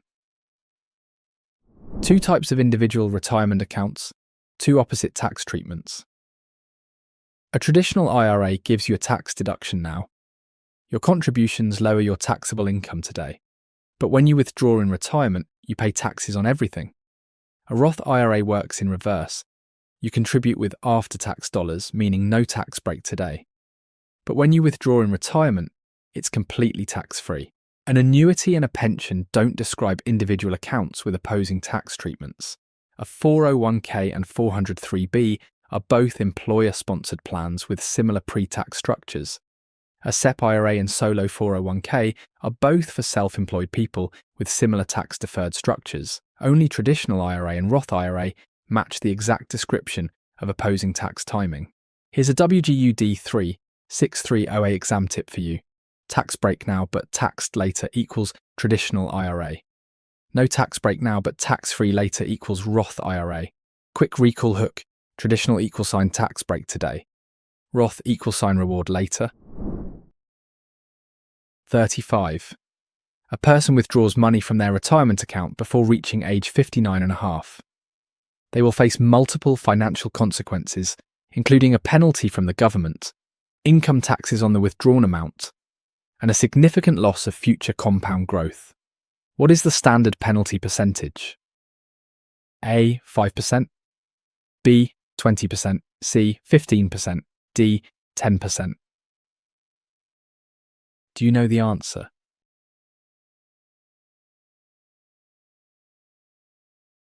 Correct answer, D, 10%. Explanation. Option D is correct because the IRS imposes a standard 10% early withdrawal penalty on retirement account distributions taken before the account holder reaches the age of 59 and a half. Option A is incorrect because 5% is not the standard early withdrawal penalty rate established by the IRS for premature distributions from qualified retirement accounts before the eligible withdrawal age is reached. Option B is incorrect because 20% refers to the mandatory tax withholding amount that the IRS requires on early distributions, not the actual early withdrawal penalty percentage that is separately assessed. Option C is incorrect because 15% is not a recognised penalty rate for early retirement account withdrawals under IRS rules, which specifically set the standard penalty at 10% of the distributed amount. Pulling money out of a retirement account before age 59 and a half comes with a nasty penalty. The standard early withdrawal penalty is 10%. The IRS tax that on top of the regular income taxes you'll also owe on the distribution. So you're getting hit twice, taxes plus the penalty. And there's a third cost people forget. You lose all the future compound growth that money would have generated. 5% is not the right number. 20% is the mandatory tax withholding amount that gets held back from the distribution, but it's separate from the penalty itself.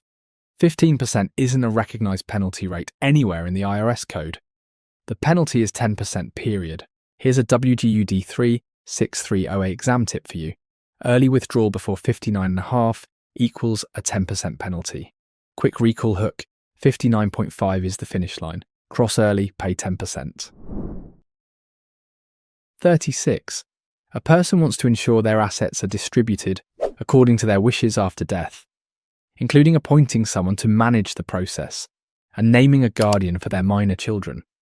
Which legal document allows them to formally specify all of these important instructions? A will, B, a trust, C, a codicil, D, a prenuptial agreement. Do you know the answer?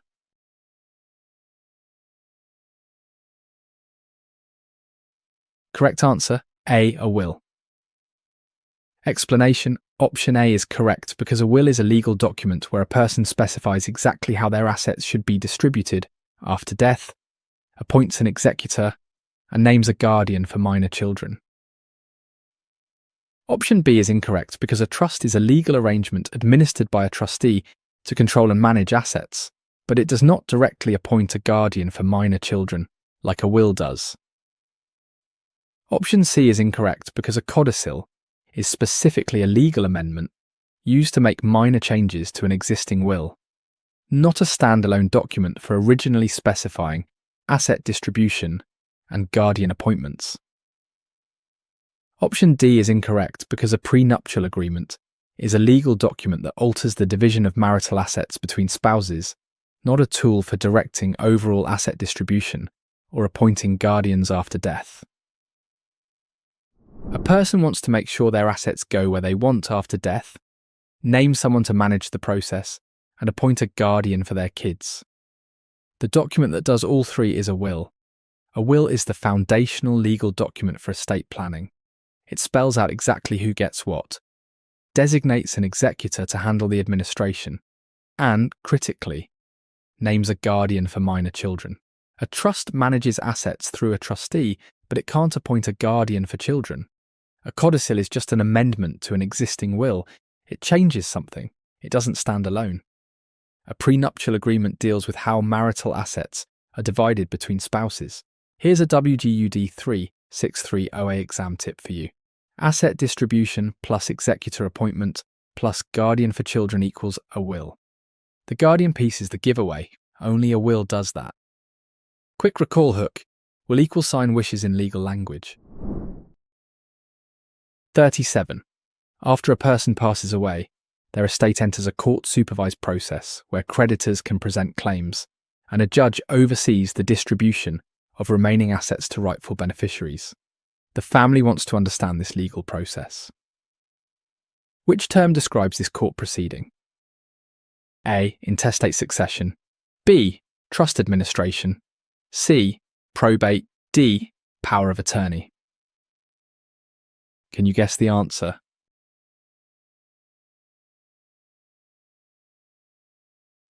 Correct answer, C, probate. Explanation: option C is correct because probate is the court-supervised legal process where creditors present claims against the estate, debts are settled, and remaining assets are distributed to beneficiaries under judicial oversight. Option A is incorrect because intestate succession refers specifically to the legal rules that determine how assets are distributed when a person dies without any valid will, not the court process itself overall. Option B is incorrect because trust administration is the private process of managing and distributing assets held within a trust by the appointed trustee, which occurs outside of the public court probate system. Option D is incorrect because power of attorney is a legal document granting someone authority to make financial or medical decisions on behalf of another living person, not a process for distributing assets after death. After someone dies, their estate goes through a court-supervised process. Creditors file claims, debts get settled, and whatever remains gets distributed to the beneficiaries under a judge's oversight. That process is called probate. Probate is public, it can be slow, and it can be expensive, which is one reason people try to avoid it through trusts and joint ownership. Intestate succession is what happens when someone dies without a will. It's the default rules for distribution, not the court process itself. Trust administration happens privately outside of court. Power of attorney is a document that lets someone make decisions for you while you're alive. It expires at death. Here's a WGU D363 OA exam tip for you. Court-supervised process after death, where creditors file claims and assets are distributed, equals probate. Quick recall hook. Probate equals the process after death in court. 38. A financial planner explains to a client that certain types of property can bypass the probate process entirely and transfer directly to designated individuals after death. The client wants to know which ownership arrangement allows property to automatically pass to the surviving co-owner without going through probate court proceedings. A. Tenancy in common. B. Community property. C. Sole ownership. D. Joint tenancy with survivorship. Can you guess the answer?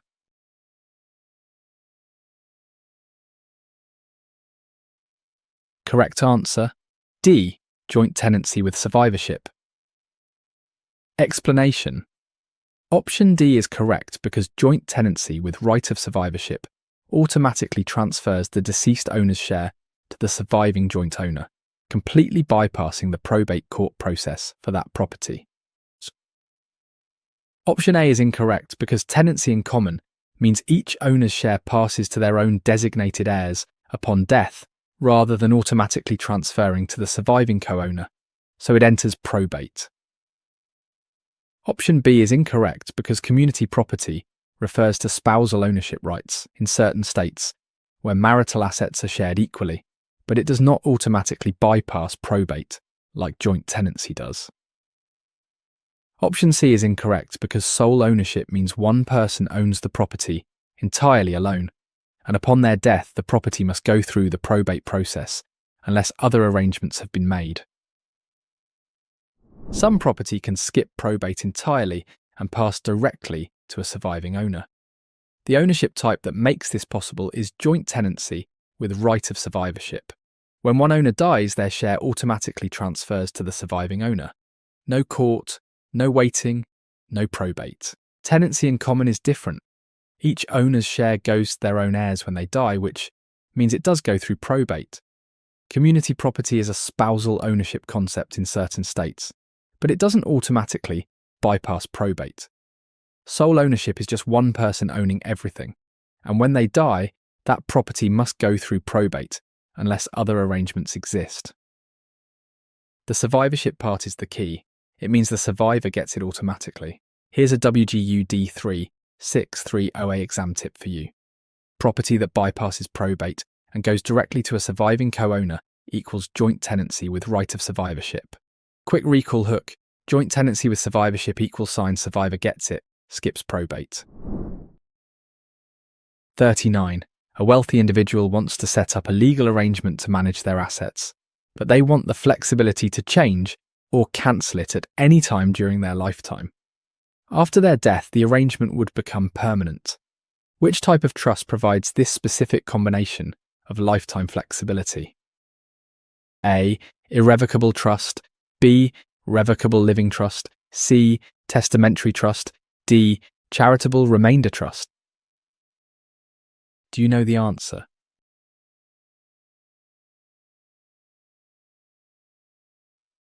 Correct answer, B. Revocable living trust. Explanation: option B is correct because a revocable living trust can be altered, amended, or completely cancelled by the grantor at any time during their lifetime, providing maximum flexibility until death occurs. Option A is incorrect because an irrevocable trust cannot be changed once it is established, and the grantor permanently gives up control of the assets placed into it, which directly contradicts the requested flexibility. Option C is incorrect because a testamentary trust only goes into effect after the grantor's death and is created through provisions in a will, so it does not exist during the grantor's lifetime to manage. Option D is incorrect because a charitable remainder trust is specifically designed to provide income to the grantor while eventually donating assets to a designated charity, not for general flexible asset management. A wealthy person wants to set up a trust to manage their assets, but they want the ability to change or cancel it at any time while they're alive. After death, it becomes permanent. That's a revocable living trust. The word revocable means it can be revoked, changed, amended, or wiped out entirely during the grantor's lifetime. Once the grantor dies, it becomes irrevocable and can't be altered. An irrevocable trust is locked in from the start. The grantor gives up control permanently. A testamentary trust only activates after death through a will. It doesn't exist during the grantor's lifetime. A charitable remainder trust is designed to send assets to a charity eventually, while paying income to the grantor first. Here's a WGU D363 OA exam tip for you. Can change or cancel during lifetime, becomes permanent, at death equals revocable living trust. Quick recall hook: revocable equals sign reversible while alive. 40. A person wants to appoint someone they trust to make financial and legal decisions on their behalf if they become mentally incapacitated and can no longer manage their own affairs. Which legal document grants this specific type of broad authority over financial matters? A. Living will. B. Healthcare proxy. C. Durable power of attorney. D. Codicil. Do you know the answer?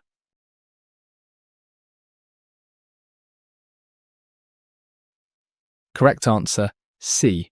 Durable power of attorney.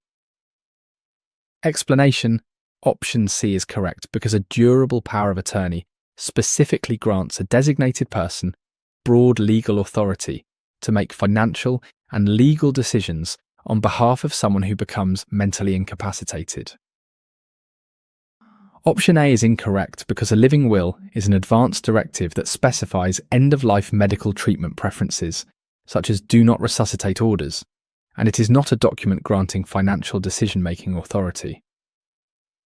Option B is incorrect because a healthcare proxy designates someone to make medical and healthcare decisions on your behalf if incapacitated, not financial or legal decisions about managing your assets and affairs.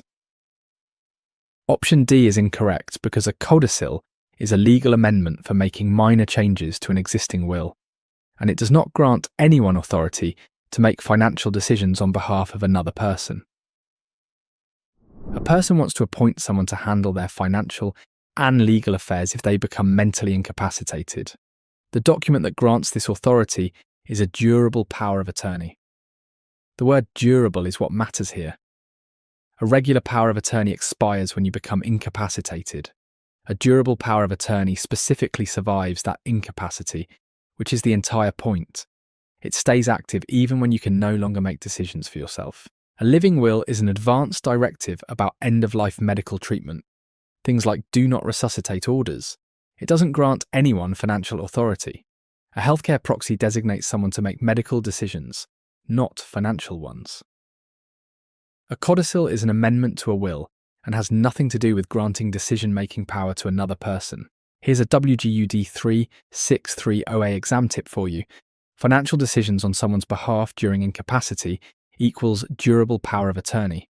The word durable is the signal. Quick recall hook. Durable equals sign doesn't die when you're incapacitated. 41. A couple plans to stay in the same area for 15 years and wants to build long-term wealth. A financial advisor explains that one housing option allows the property to appreciate in value over time while reducing costs after the loan is paid. Which choice offers this advantage? A. Renting an apartment. B. Leasing with a roommate. C. Subletting from a tenant. D. Buying a home. Do you know the answer?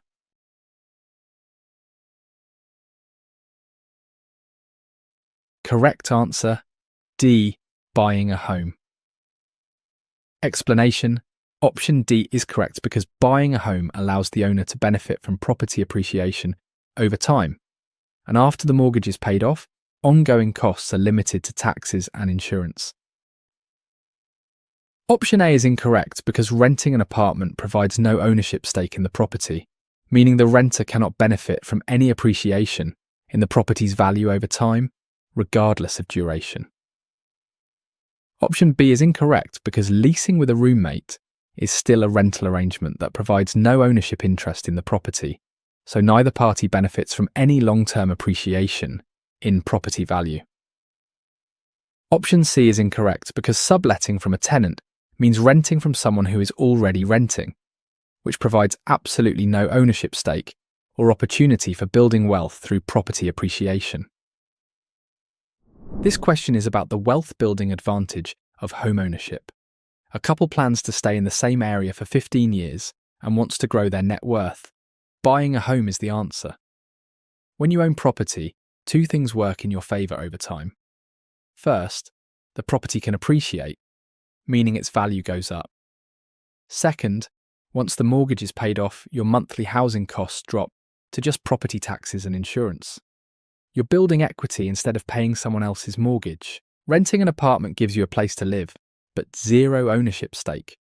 The landlord gets the appreciation, not you. Leasing with a roommate is still renting. Splitting rent doesn't create ownership. Subletting from a tenant means you're renting from a renter, even further removed from any ownership benefit. Here's a WGU D363 OA exam tip for you. If the question mentions long-term wealth building through property appreciation and reduced costs after payoff, the answer is buying a home. Quick recall. Hook kayo by =, build wealth. Rent =, returns nothing. 42. A home buyer is choosing between two mortgage options. One offers a fixed interest rate and fixed monthly payments for the entire loan term, while the other has an interest rate that changes periodically based on market conditions. Which pair correctly identifies these two mortgage types? A. Conventional and adjustable rate mortgage. B. Fixed rate and variable rate mortgage. C. FHA and VA mortgage. D. Interest only and balloon mortgage. Do you know the answer?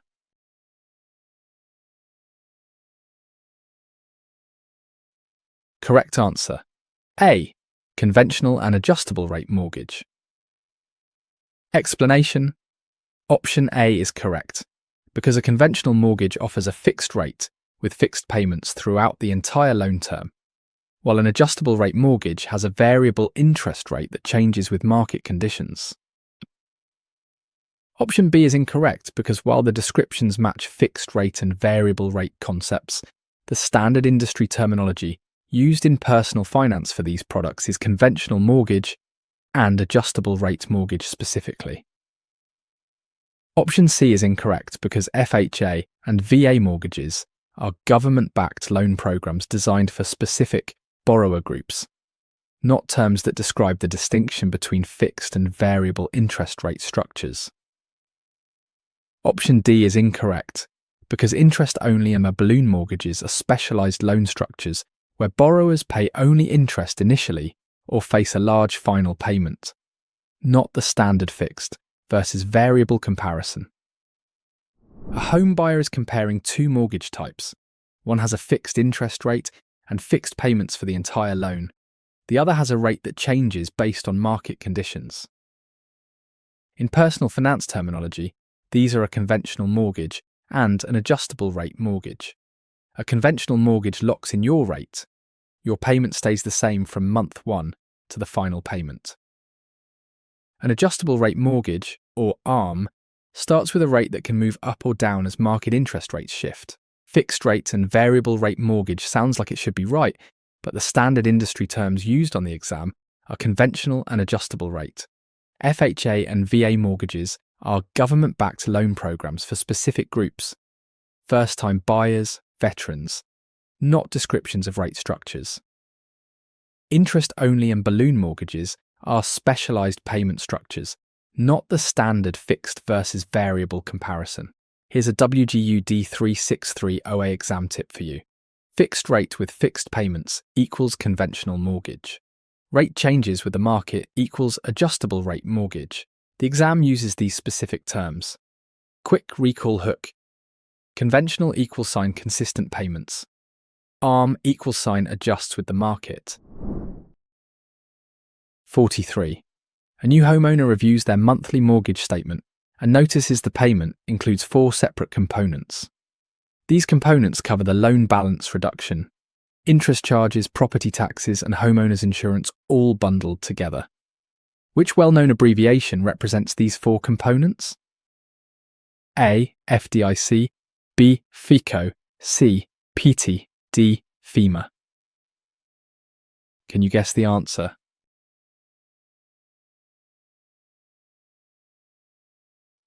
Correct answer, C. PITI. Explanation. Option C is correct because PITI stands for principal, interest, taxes, and insurance, which are the 4 standard components that make up a complete monthly mortgage payment for most homeowners. Option A is incorrect because FDIC stands for Federal Deposit Insurance Corporation, which is the agency that insures bank deposits, and it has no connection to the components of monthly mortgage payments. Option B is incorrect because FICO refers to the Fair Isaac Corporation credit scoring model used to evaluate borrower creditworthiness, not an abbreviation for the components of a monthly mortgage payment. Option D is incorrect because FEMA stands for Federal Emergency Management Agency, which handles disaster response and relief operations, and it is completely unrelated to the components of mortgage payment structures. A homeowner looks at their monthly mortgage statement and sees 4 separate components bundled together: the loan balance reduction, interest charges, property taxes, and homeowners insurance. The abbreviation that captures all 4 is PITI: principal, interest, taxes, and insurance. Principal is the portion that actually pays down your loan balance. Interest is what the lender charges you for borrowing the money. Taxes is your property tax, usually collected monthly and held in escrow. Insurance is your homeowner's insurance premium, also typically escrowed. FDIC is the Federal Deposit Insurance Corporation. Bank deposit protection, nothing to do with mortgages. FICO is the credit scoring model. FEMA handles emergency management and disaster relief. None of those are mortgage payment abbreviations. Here's a WGU D363 OA exam tip for you.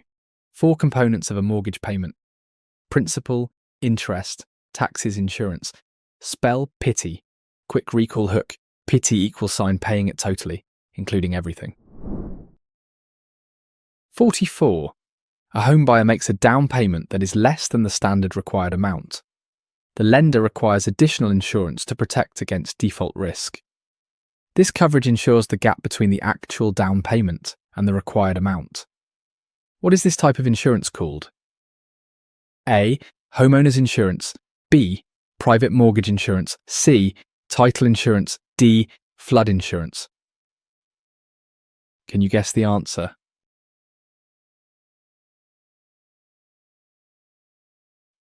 Correct answer, B. Private mortgage insurance.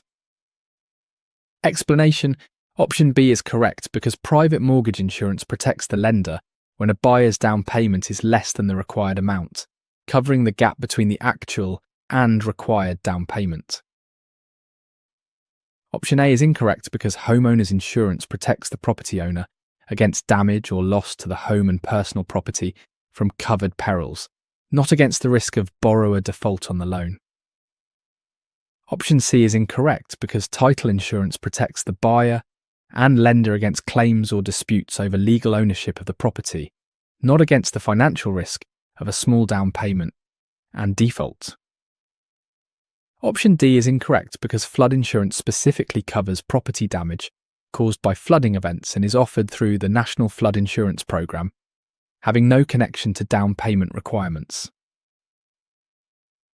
A home buyer puts down less than the standard required amount on their house. The lender says they need additional insurance.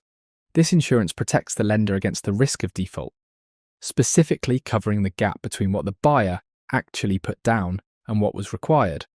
That's private mortgage insurance, or PMI. PMI protects the lender, not the buyer, once you've built up enough equity, typically reaching 20%. You can usually get PMI removed. Homeowner's insurance protects the owner against property damage from fire, theft, storms, and similar perils.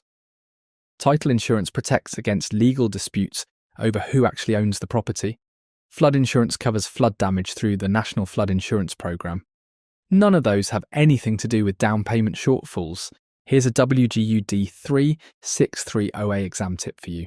Small down payment plus lender requires extra insurance equals private mortgage insurance. PMI protects the lender, not you. Quick recall hook. PMI equal sign protects the mortgage institution. 45. A person renting an apartment wants insurance to protect their personal belongings inside the unit from theft, fire, and other covered perils. Their landlord's insurance only covers the building structure itself. Which specific type of homeowner's insurance policy is designed specifically for renters in this situation? A. HO4 renters policy. B. HO3 special form. C. HO6 condominium form. D. HO8 older home form. Do you know the answer?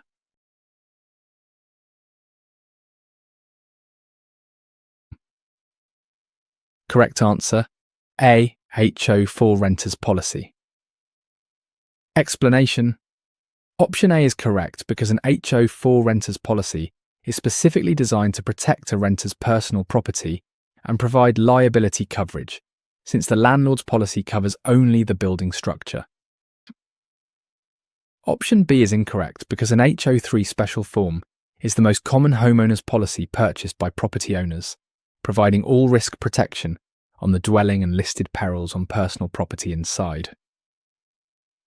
Option C is incorrect because an HO6 condominium form is a named perils policy designed specifically for condominium unit owners to cover contents and personal property, not for apartment renters who lease. Option D is incorrect because an HO8 older home form is a named perils policy that provides actual cash value protection for older homes where replacement cost coverage would be impractical or too expensive. A renter wants insurance for their personal belongings, furniture, electronics, clothing, inside their apartment. The landlord's policy only covers the building structure. The policy designed for this situation is the HO4 renters policy. The HO designation system numbers different types of homeowners insurance. HO4 is specifically for renters. It covers personal property and provides liability coverage, but it does not cover the building itself. That's the landlord's responsibility. HO3 is the most common homeowners policy for people who own their homes. All risk coverage on the dwelling. HO6 is for condominium owners. Similar idea to renters insurance, but specifically for condo unit owners. HO8 is for older homes where replacement cost coverage would be too expensive, so it pays actual cash value instead. Here's a WGU D363 OA exam tip for you. Renter needing personal property coverage equals HO4. The number 4 and the word renter go together on this exam. Quick recall hook, HO4 equals sign home. Oh, I'm for rent. 46. Every paycheck, an employee notices 2 mandatory federal deductions that fund government programs providing retirement income and healthcare for the elderly. These deductions are shared equally between the employee and their employer. Which federal law mandates these 2 specific payroll deductions? A. ERISA. B. COBRA. C. Affordable Care Act. D. FICA. What do you think is the answer?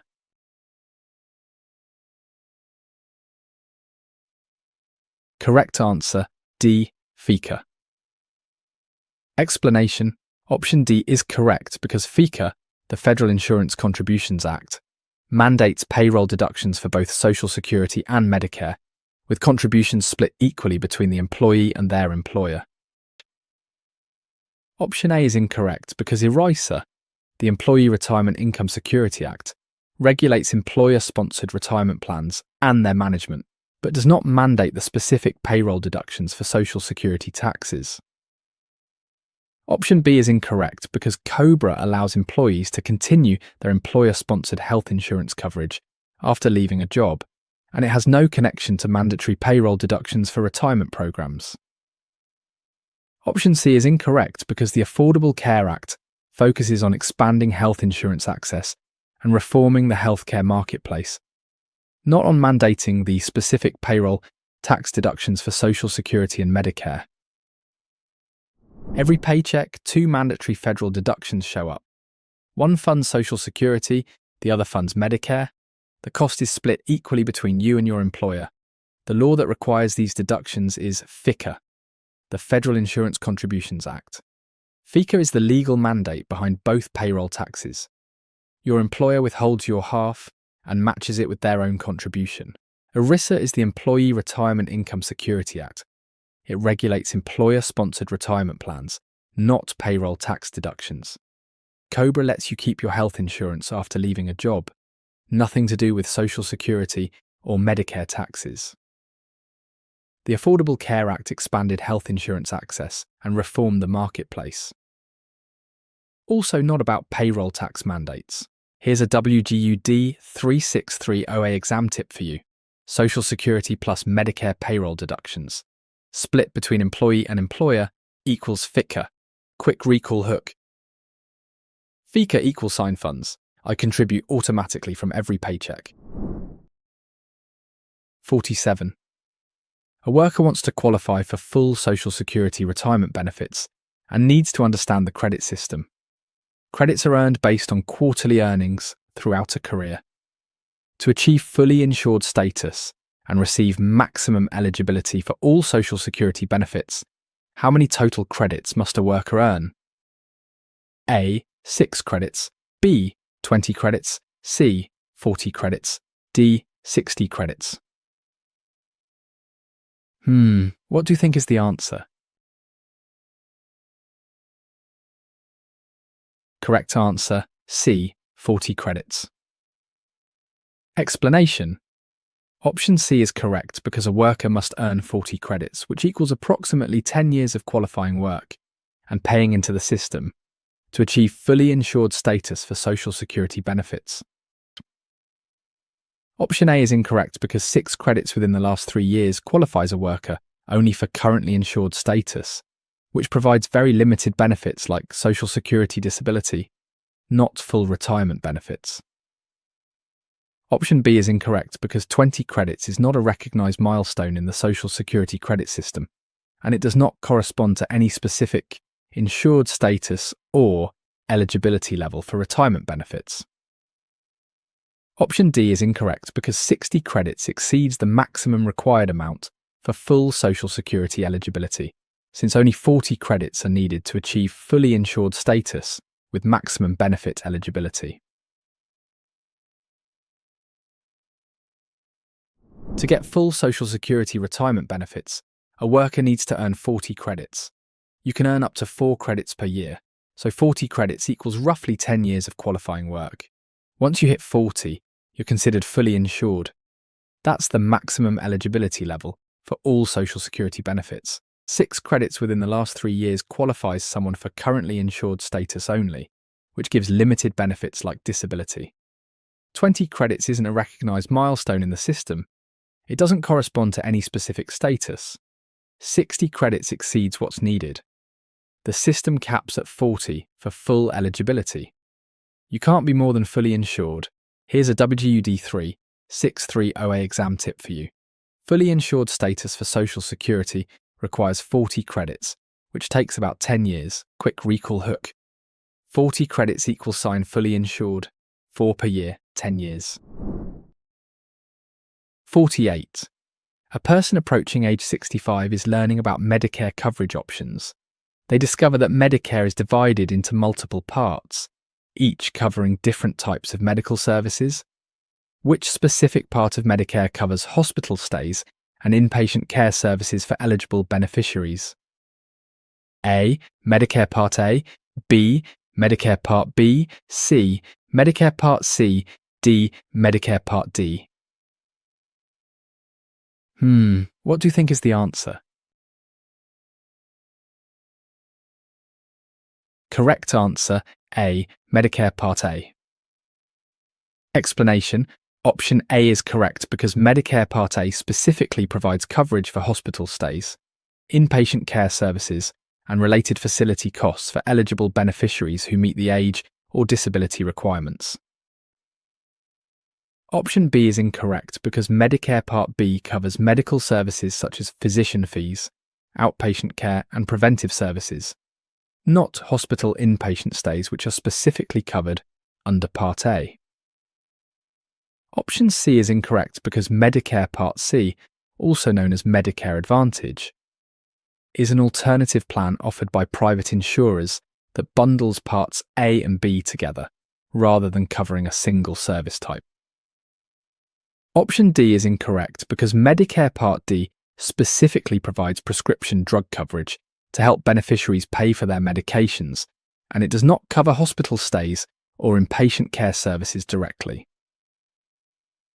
Medicare has multiple parts, and the exam expects you to know which part covers what. The question asks about hospital stays and inpatient care. That's Medicare Part A. Part A covers hospital inpatient services, skilled nursing facility care, and hospice. It's sometimes called hospital insurance. Part B covers outpatient medical services, doctor visits, preventive care, lab work, outpatient procedures. Part C is Medicare Advantage, a bundled alternative offered by private insurers that combines Parts A and B into one plan, sometimes adding extras like dental or vision. Part D is prescription drug coverage. It helps pay for medications. The cleanest way to remember, A is for admission to the hospital. Here's a D363 OA exam tip for you. Hospital stays and inpatient care equals Medicare Part A. Quick recall hook. Part A equals admitted to the hospital. 49.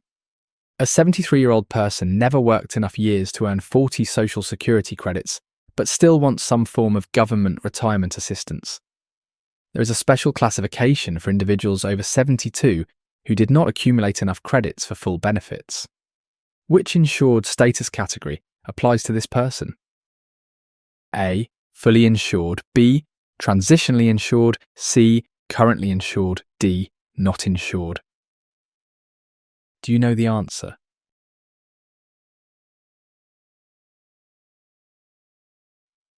Correct answer, B.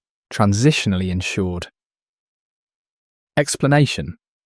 Option B is correct because transitionally insured status applies to individuals aged 72 or older who did not earn 40 credits, providing them with limited Social Security benefits despite incomplete contribution history. Option A is incorrect because fully insured status requires earning 40 credits through approximately 10 years of qualifying work, which this person has not achieved, making them ineligible for full retirement benefits. Option C is incorrect because currently insured status requires earning 6 credits within the last 3 years and is primarily used for Social Security disability benefits, not for elderly individuals seeking retirement assistance. Option D is incorrect because not insured status applies to individuals under 72 with fewer than 6 credits who receive no benefits at all, whereas this person qualifies for limited benefits due to age. A 73-year-old person never earned enough credits for full Social Security benefits. They didn't hit 40 credits, but there's a special category for people over 72 in this situation. Transitionally insured. Transitionally insured status provides limited Social Security benefits to individuals aged 72 or older who didn't accumulate enough credits for fully insured status. It's a safety net for older Americans who worked, but not long enough. Fully insured requires 40 credits. This person didn't earn that many. Currently insured needs 6 credits in the last 3 years and applies mainly to disability benefits, not retirement assistance for the elderly.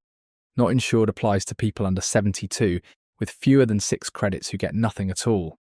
This person is over 72, so they qualify for the transitional category. Here's a WGU D363 OA exam tip for you. Over 72 with fewer than 40 credits equals transitionally insured. Quick recall hook, transitionally insured equals sign too old to work more, transitioned into limited benefits. 50. A worker is planning when to begin collecting Social Security retirement benefits. They know that starting benefits before the full retirement age will permanently reduce their monthly payments. They want to understand when required. Minimum distributions from their traditional retirement accounts must begin. At what age do RMDs typically start? A. 59.5, B. 65, C. 62, D. 72.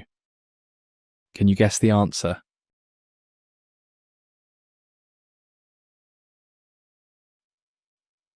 Correct answer, D. 72. Explanation: option D is correct because required minimum distributions from traditional tax-deferred retirement accounts must begin at age 72 under current rules, ensuring the IRS can collect taxes on those funds. Option A is incorrect because 59.5 is the age at which penalty-free withdrawals from retirement accounts become available, not the age at which mandatory required minimum distributions must begin. Option B is incorrect because 65 is the age commonly associated with Medicare eligibility, not the age at which the IRS requires individuals to begin taking mandatory minimum distributions from retirement accounts. Option C is incorrect because 62 is the earliest age at which a person can begin receiving reduced Social Security retirement benefits, not the age at which required minimum distributions from retirement accounts begin. Last question. And it's about a number the IRS cares about a lot. When do required minimum distributions from traditional retirement accounts kick in? The answer is age 72. RMDs are the government's way of making sure you eventually pay taxes on tax-deferred money. You got the tax break going in, and the IRS wants its share coming out.